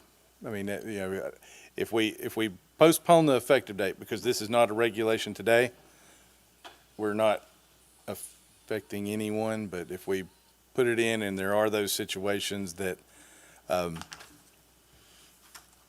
would make sense, and I think Eric and Richard had some situations that, we can see another where it actually would be wise to have another option. What would your recommendation be for an effective date? Well, and if I may add, keep in mind, based on our prior discussion too, you'd be looking at, if you're changing, you'd make a change to the zoning ordinance. If it's an amendment, it would be a new amendment, which would have to go back to planning commission, start from there, get advertised, get here September, October, kind of same timeline that you were thinking of previously at the earliest. And we'd also have to adopt Chapter 7 of the city code, which would have a different process. I don't think it would take us this long, but just 1-1 or something like that. I was thinking 6 1-1. months. I would say 6 months if you're going to move that effective date, with us and fully intended to get back here before then. That helps us get everything defined. Yep. That allows us to get through both sections. That also allows us to build, if we have a better comfort level of what that is, to build, because I think one component of this that I've been talked into, there's a lot more public input. To drop this, and 10 days from now, every plan, has to have landscape plans and materials. That's a big ask, so if we had time to do this, knowing it's coming, we could build a lot more public input and have the tools ready for contractors, landscapers, homeowners, and some You're fact ready for sheets. every lot that wants to infill between now and January 1 to be built under the old rules. You don't Stuff. want that. You just don't want to say you don't want that. Yeah, I mean, I don't like Sorry to put you on the 77% spot. lot It's a coverage. tough position. 77% lot coverage is ridiculous. But he did say that he wants other people's input. I think that's important. You want I to? would just say, I would like to take our time. We met, like he mentioned, we met with staff, we met with Noel, we want to meet with Richard. We want to get it right, because what we don't want to do is take away somebody's rights on their property, but not let them exercise those rights to the point where they're flooding the surrounding neighbors.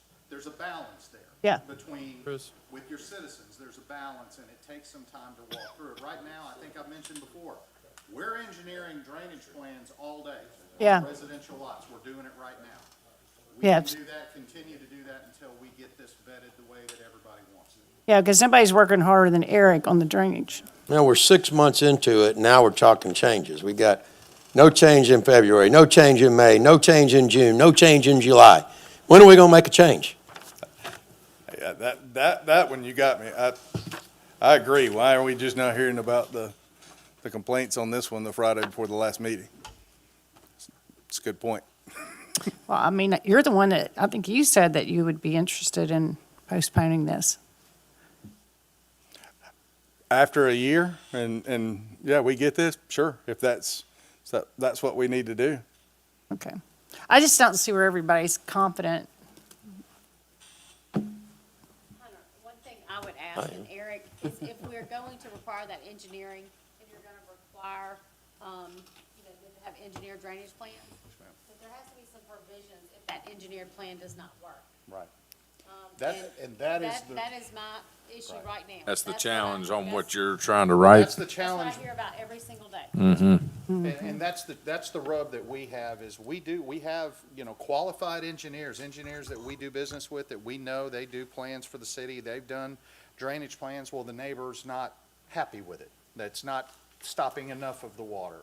Yeah, they're still getting. They're water still all those getting the water. established Well, we get 70 inches of rain a year, folks, but at the same time, that's the hard part, is once we issue that permit, once we accept that plan and we issue that certificate of occupancy, I lose a lot of authority to make somebody go back and do something different. When Right. it's under permit, we have all kinds of ability to make them engineer it, to do different things.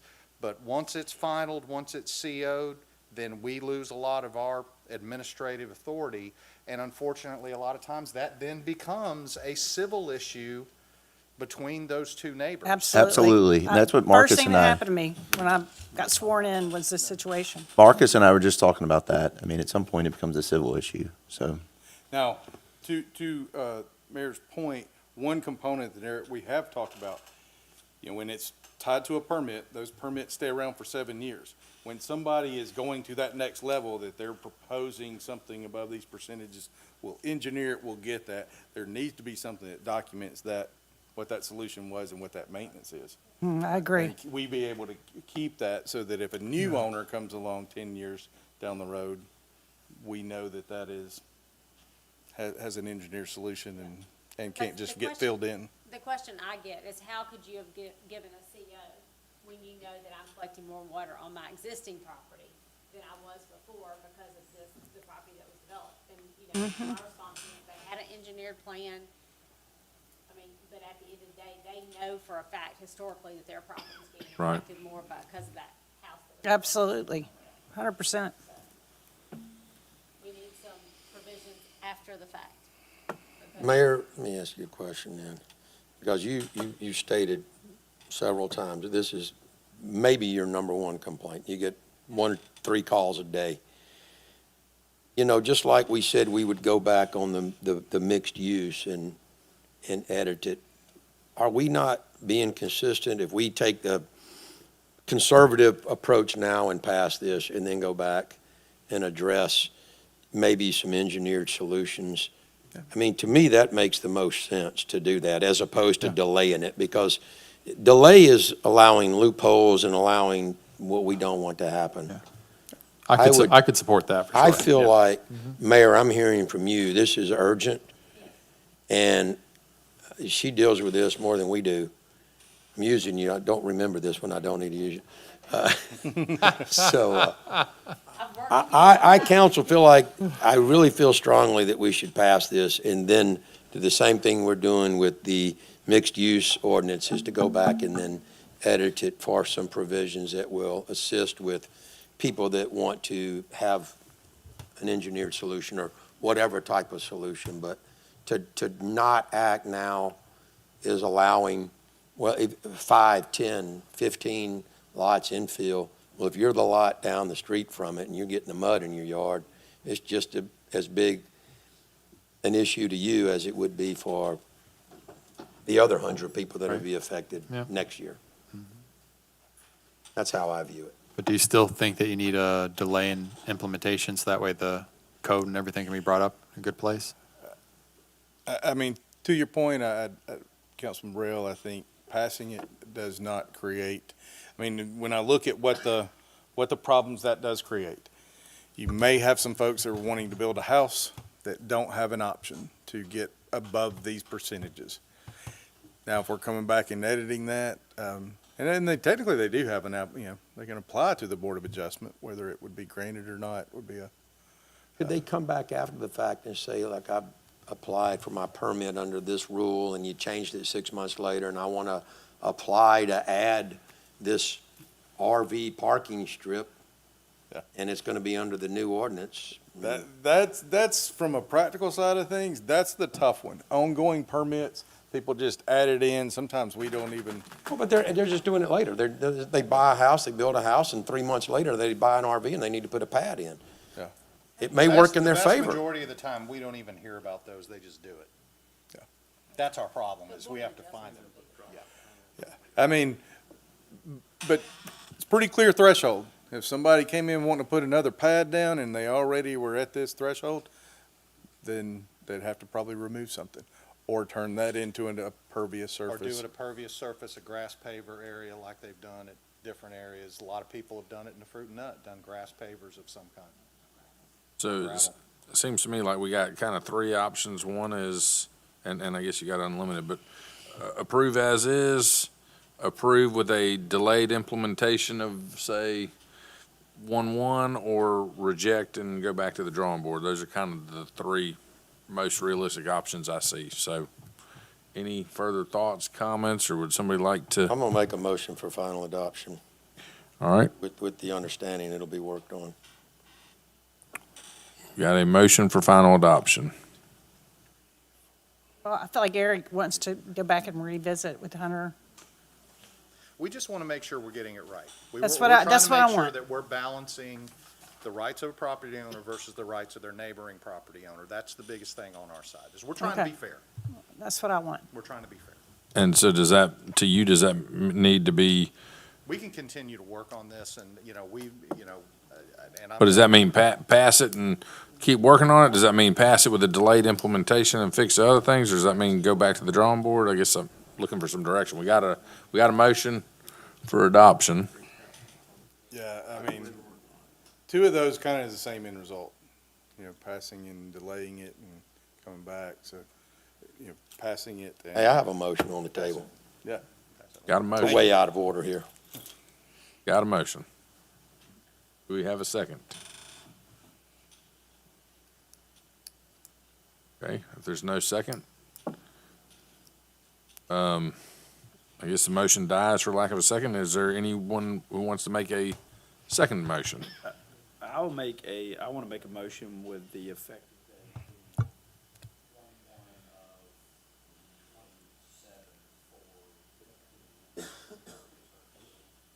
Okay. We got a motion with an effective date of 1/1/27 for impervious. We have a second. I'll second that. All right, we've got a motion and a second. Any additional discussion? Okay. Clerk, if you'll call the question. Place one, Nay. place two, Aye. Council President, Aye. place four, Aye. place five. Aye. Motion passes, and for the record, I just throw out there that I think Councilman Burrell's nay was only because he wanted a more strict approach, not a lesser. Thank you. So That's correct. don't want people to read that and misconstrue that.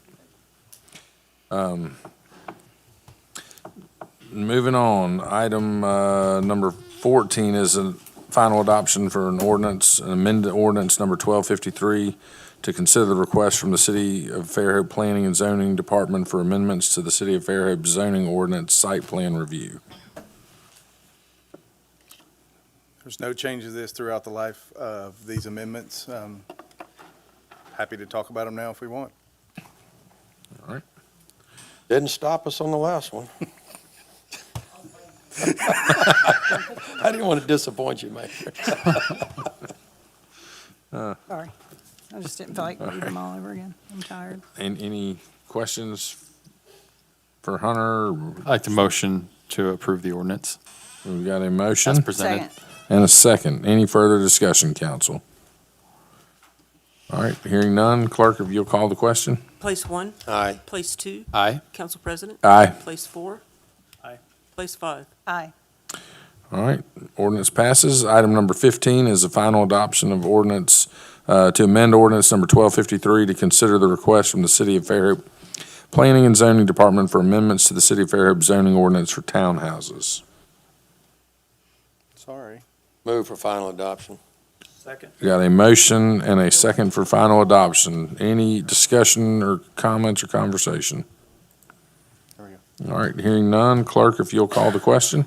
Place one, Aye. place two, Aye. Council President, Aye. place four. Aye. Place five. Aye. Throwing a name. All right, ordinance passes. Item number 16, I was getting ahead of myself, I'd already crossed that one off. So item number 16 is an ordinance to amend ordinance number 1253 to consider the request from the City of Fairhope Planning and Zoning Department for amendments to the City of Fairhope zoning ordinance village districts. This also, no changes since we've discussed these. This is essentially repealing but reserving that section for the village districts and any related ordinances that refer back to the village districts. If you want to look at any more details, I'll be happy to do so. All right. Any questions for Hunter? No, sir. Thank you. Motion to approve the ordinance? Got a motion Presented. and a second to approve the ordinance. Any further discussion? Thinking about delaying it till January, but All right, hearing none, clerk, I'll call the question. Place one. Aye. Place two, Aye. Council President. Aye. Place four. Aye. Place five. Aye. All right, adoption. Number 17 is final adoption for an ordinance to amend zoning ordinance number 1253 to consider the request of applicant Thompson Engineering on behalf of owner Gulf Health Hospitals to rezone property from R4 low-density multifamily residential district to B2 general business district for Thomas Hospital. Properties located at 751 and 757 Northrop Avenue, total of .35 acres. We did discuss this at the last meeting. Those are the two properties. Thomas Hospital's property is already Zone B2. Some of the site plans and approvals even going back to I believe, 2016. Is that correct? Don't quote me on that. Peyton wasn't just as confident as I am in that year. But the subject properties are shown in green. They would need, frankly, we require those being combined in the same property because there's some landscape requirement and buffers against the residential. So we can't have split zoning in Fairhope, so they would have to get rezoned this first thing, and then we'll re-sign the replat that makes that proper. I'll kind of push through here if there's any questions. There's kind of the landscape plan and the buffer requirements adjacent to the residential properties on Northrop. There's a larger plan for that. With that said, this did come to you with a positive recommendation from the staff as well as the planning commission, and they unanimously, with the votes of 9-0, recommended approval. What were the comments? Were there any public comments? There was several phone calls from surrounding property owners on North Reef who were were concerned it was affecting their properties, changing the zoning for their properties. But you know, as we said, this is only affecting those two properties. We're not rezoning others on that block. We do have an application from one of those individuals for rezoning, but that'll be to you in a couple of months. So it could just creep from B2, and since B2 is across the street, let's go ahead and make this B2, and since the backyard of that's B2, let's make the next side B2. That's how that goes. Sorry, I haven't had a chance to fully review that one, so I don't want to speak, but yeah, that's what we're concerned with. But you said, what happens if we don't, you said that's required, you can't have split use zoning, so what happens if we were to vote no? It's a point of exercise. What happens? Hospital can't put a generator on there or something The like that? site plan you've already approved, so it'd be hard to not do it now, because the council did approve the site plan that did this, that prompted this change. Wasn't that a generator or something like that? They had to do this in order to be in compliance. It's kind of with chicken or what egg, their- which one's So first? We've required ourselves to vote yes on this, is what you're Yes. saying. You asked. Yeah, I'm just trying to figure it out. Just trying to make sure I'm understanding, picking up what you're putting down there. All right, Well, with that information, that's great. Make a motion for final adoption. a motion Second. and a second for final adoption. Any further discussion or questions for Hunter? All right, hearing none, clerk, if you'll Okay, here we are. call the question. All right, Place 1, somebody else. Aye. place 2, Aye. Council President, Aye. place 4, Aye. place 5. Aye. All right, that was a full night, Hunter. All right, item number 18 is a final adoption of an ordinance rescinding resolutions 4950-23 and 4986-24 and establishing the service territory for new connections to the City of Fairhope sanitary sewer wastewater system with addition, introduced at the July 13th meeting. Move for final adoption. A second. You got a motion and a second. Any further discussion? All right, clerk, if you'll call the question. Place 1, Aye. place 2, Aye. Council President, Aye. place 4, Aye. place 5. Aye. All right, well, that was easy enough. See it in our package. I want to ask you just a quick question. We had a map last time, and it, oh, there it is. I'm sorry. It was the third attachment. My bad. And expanded to cover that little section. All right, item number 19 is an ordinance amending ordinance number 1867 and amending Chapter 21, Article 3 of Water, Section 21-32 for connection fees and expenses of the Fairhope Code of Ordinances. Would someone like to introduce this ordinance? I'll introduce it. Thank you, sir. All right, ordinance is introduced. Go ahead. Okay. Floor is yours. We had a few changes to the STC ordinance. They're required to allow us to take payment for on the sewer side if we have a 3/4 inch water already in place. Because we took as my boo-boo, I didn't think about it. We took the 1 inch off of the charts, both the water and the sewer, without providing. Took a 3/4 off, but you've already got some in place, is what? Yes. The sewer, we already have 3/4 inch water in place, so they'll need that to be able to pay for their STCs and their taps. But on the water side, and we kept the 1 inch minimum requirement in there, you'll see. On the water side, there are some previously approved construction plans that had 3/4, so we have to get them through too. So the same thing, we added language to give pricing for those. And then a 2 inch vault, we wanted vaults for our 2 inches. We added that to the water. And I believe we added one small clause in there to allow for the sewer to allow if the sewer is immediately available, we can still give them a quote for repairing it, because we were having exorbitant costs on some of those sewer taps just because of the depth. Well, so we were charging them, whatever our tap fee, $2,200 or something, when it was a, $20,000 job, just because it was in our fee schedule. So that should take care of that. Now we can go out there, physically look at it, give them a quote, and then go from there. They can either take our quote or have their contractor do it, if they're approved by us. All right. And that's about the gist of it. Thank you, sir. Any questions for Noel? Any thoughts? No reason this needs to This is a move too quickly. Are you combining 19 and 20? Because I you did. started I talking did. about I did sewer, and start. we're I'm only looking confused, at yeah. water on this one. I did start going into the water too. But Okay. They kind of made I know it's sense to late, but me, you're, Yeah, I got a little lost there. Yeah, I Okay. was like, wait a second. So This the is- red lines on 19 were the only thing to make provisions for those that were already approved with the 3/4 inch connection. But I thought that was because we said as long as they had an application in by August 1st. Yeah, but some of them are going to be. Correct. We have 3/4 inch lines throughout the city, so Uh-huh. until the end of time, we'll probably have to Have some that are gonna have Yeah. to fit that. Okay. Yeah. All right. Any other questions for Noel on 19? All right, everyone good letting that lay over? Okay.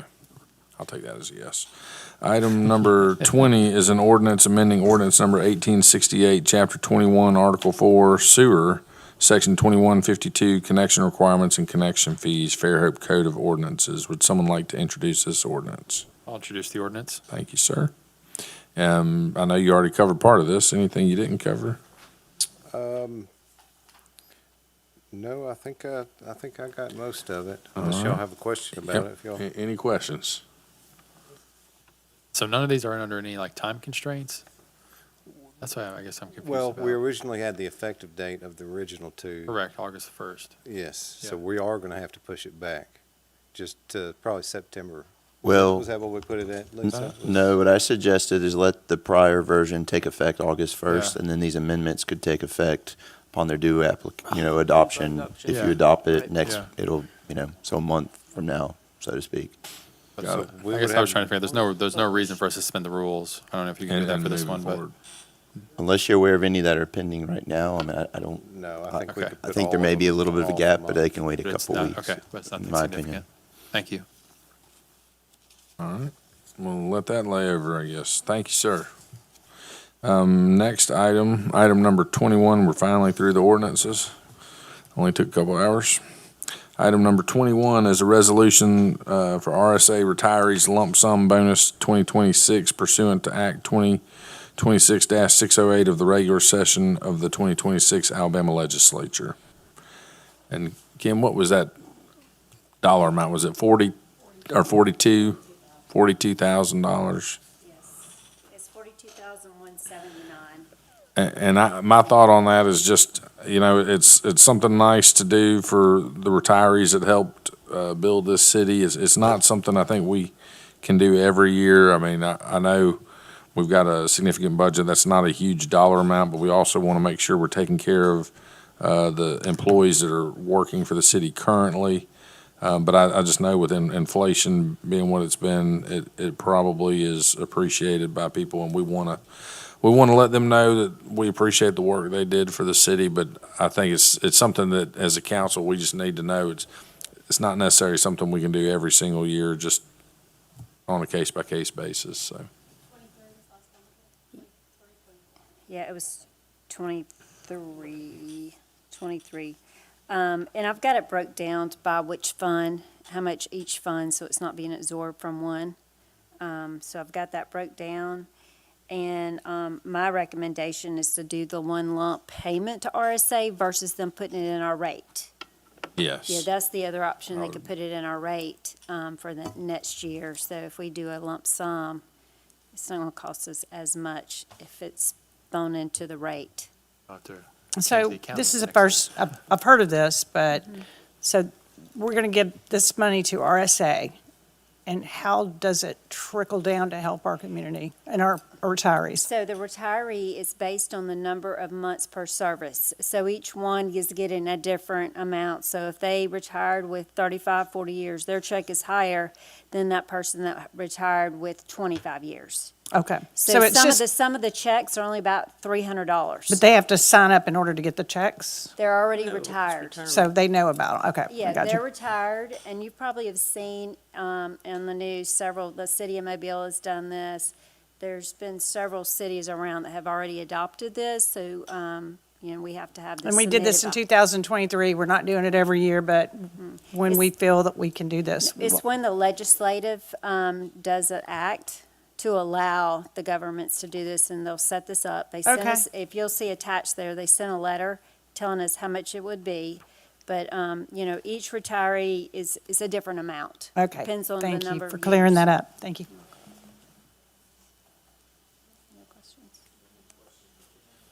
No questions? Any thoughts, any comments? I have my mic off. I'll make a I think motion. that we should,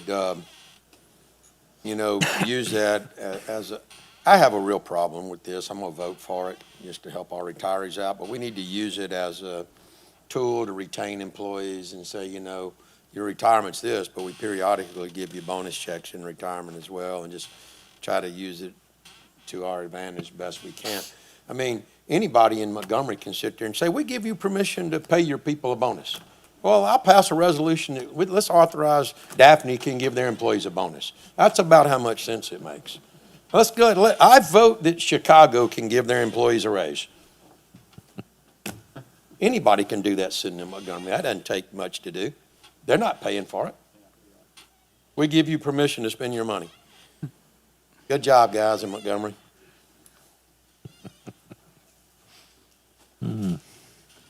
Paint us in a corner. Well, It's look bad if you don't do it.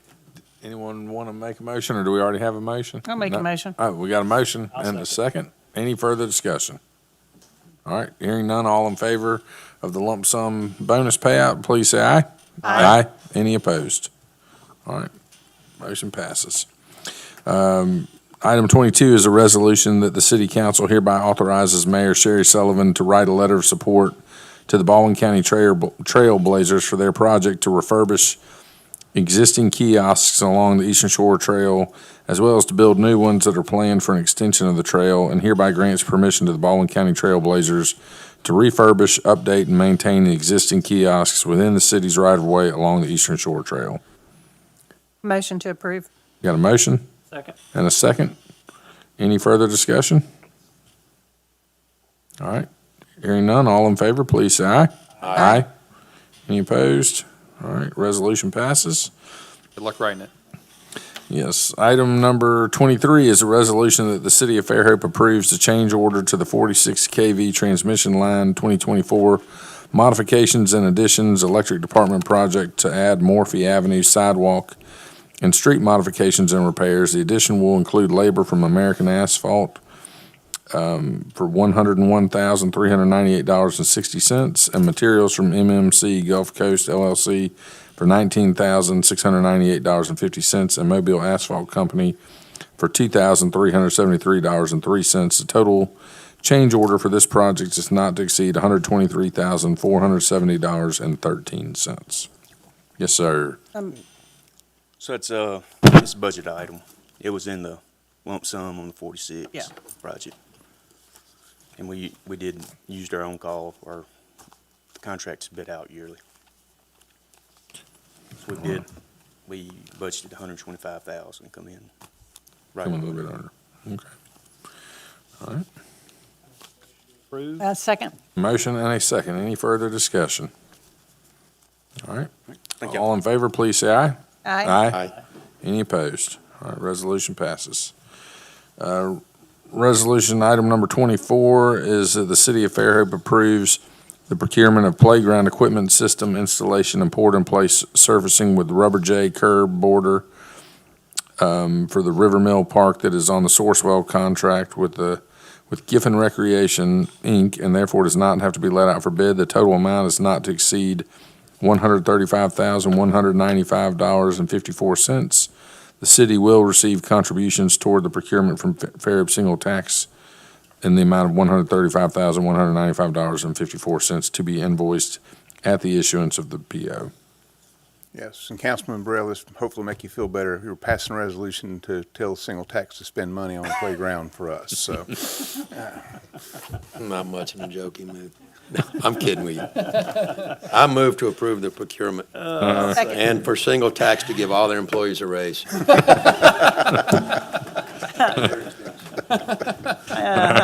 Got a motion, and I think I got a second. Any further Quite the discussion? amendment. You get that, Lisa?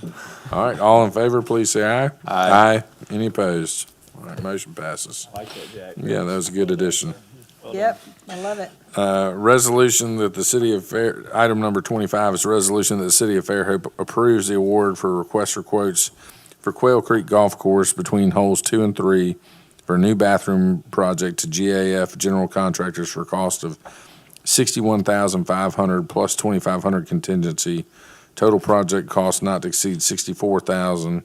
This is a public works project, will be less than $100,000 and therefore does not need to be formally bid out. A motion to approve.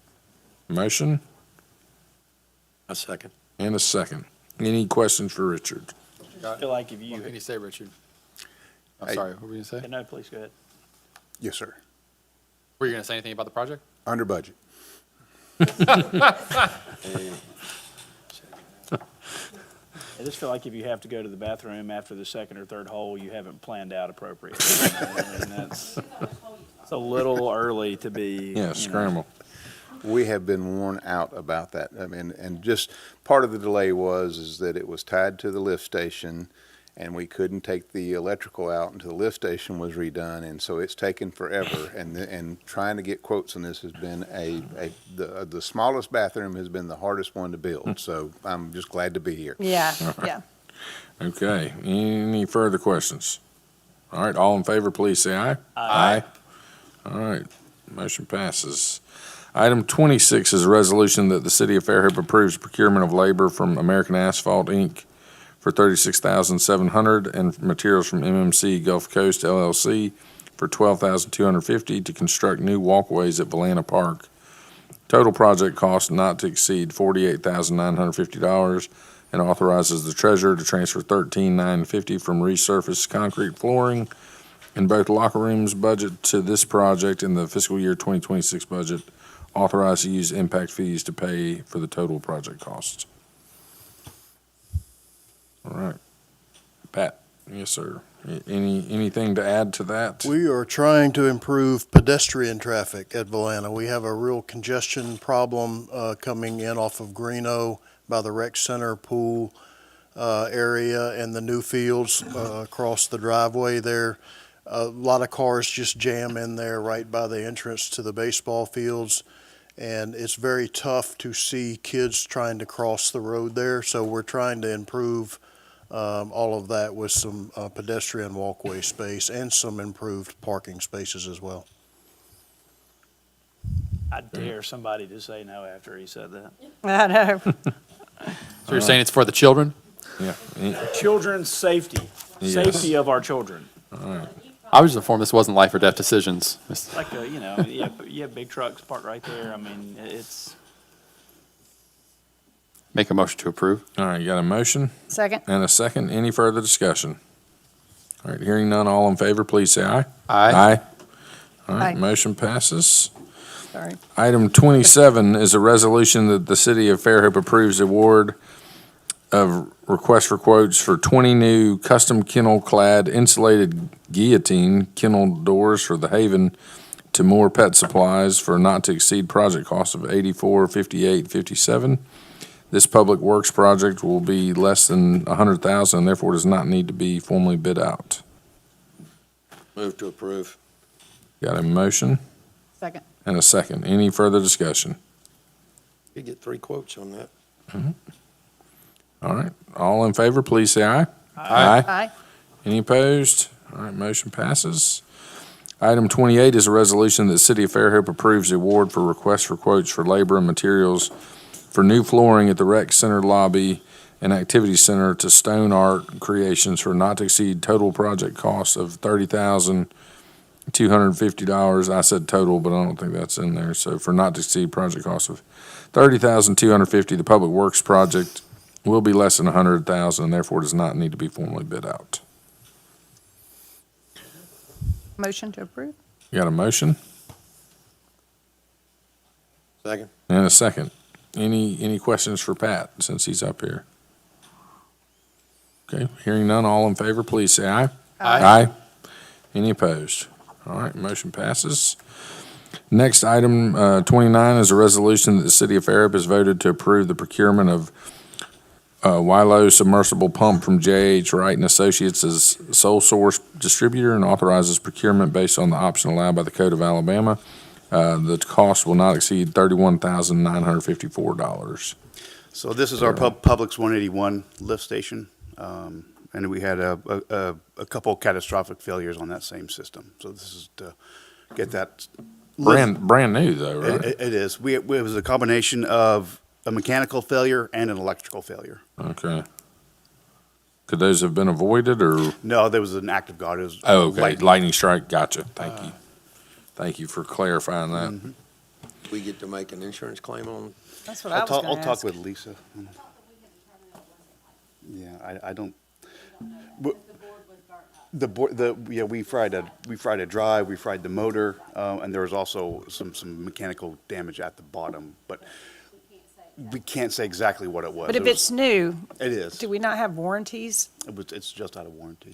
You put Just that out on of American warranty. Express? Golly. A 2-year warranty. Yeah, I mean, it's. We need to get one. Shoot. I mean, do we need to get the adjuster to look at it though?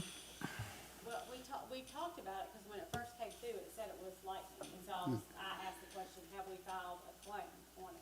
But I don't think that we can confirm that it was lightning. Yeah. Can we make them tell us it wasn't? Yeah. How do you confirm? I mean, I would say at this point, it's brand spanking new, Yeah, doesn't make practically. any sense. I would say file We can do a that. claim with insurance and have them come out and investigate and How tell us it long? wasn't. About 2 years. 2 years. Yeah, I mean, that's, 3% fee, I'll put it on my car. They just don't make things like they used to. No. no, Yeah. I think it's worth pursuing. Okay. January 1st. 27. All right. Did we already get a motion and a second on this one or not? No, I don't think No, so. I don't have anything. You don't have anything. All right, well, So would y'all be willing to buy Motion- this and then file the claim? Sure, we And can file it I in think so. hindsight. Yeah. That's legal. y'all good You're with that? rolling. Gotta Make a have it. motion to approve the procurement and to file a claim. All right, we got a motion and a second. Any further discussion? All right, hearing none, all in favor, please say aye. Aye. All right, motion passes. Resolution, item number 30 is a resolution that Mayor Sherry Sullivan is hereby authorized to execute a contract with Krebs Engineering for on-call professional engineering services for the Water Wastewater Department annual contract with a not-to-exceed amount of $100,000.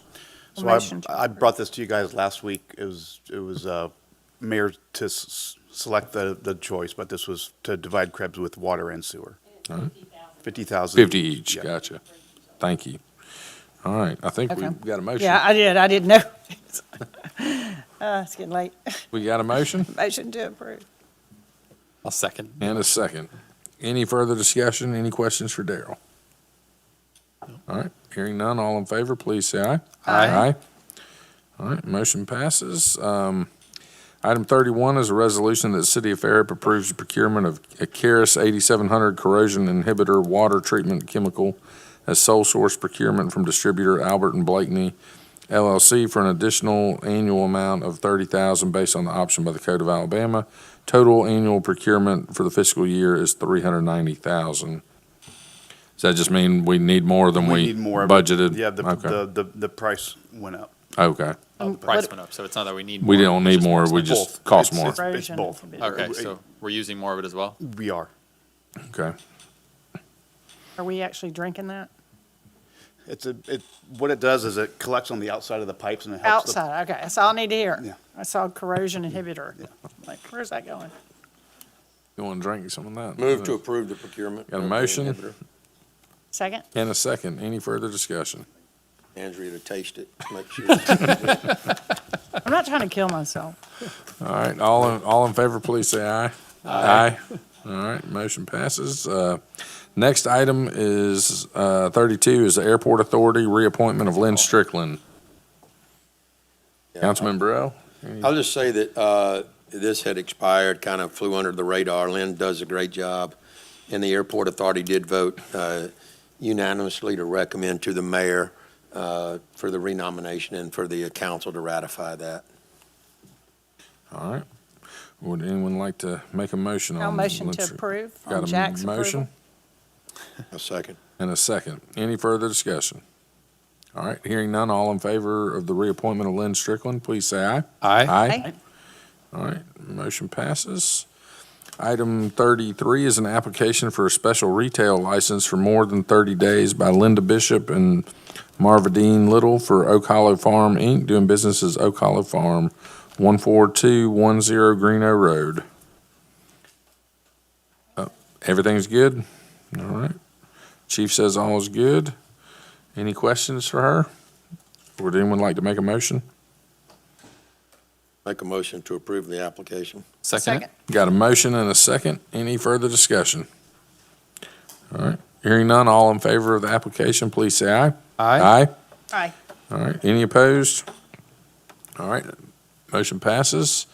Item number 34, council, is a resolution that the governing body of the city of Fairhope authorizes and consents to the front and rear courtyard improvements at the K1 Center Hatch presented by the Baldwin County Economic Development Alliance. So moved. Motion and a second. Any discussion? No cost to the city. Good to add. The front entrance first, which I like. Yes. All right. We got a motion and a second. All in favor, please say aye. Aye. Aye. All right. Motion passes. Next item is public participation. If anyone's still here, you got 3 minutes. One member of the press. You got 3 minutes to Yeah, I come see address the some happy council. faces out there. Okay, we'll go ahead and close the floor to public participation, and I've got a letter from the city attorney to read. As city attorney, Marcus E. McDowell, I hereby request that the Fairhope City Council go into executive session based on the Alabama Code to discuss pending and potential litigation. As city attorney, I hereby request that the city council of the city of Fairhope rise from regular city council meeting on Monday, July 27th, 2026, to go into executive session. City council shall be in executive session for approximately 60 minutes. At the end of the executive session, the city council shall return to the city council chambers to resume the regular city council meeting. Do y'all anticipate no action? No action anticipated. Move to go in executive session. Got a motion and a second. All in favor, please say aye. Aye. Aye. All right, we'll be Adjourn. okay. We got a motion to adjourn and a second. All in favor, please say aye. Aye. All right, we're out of here. I'd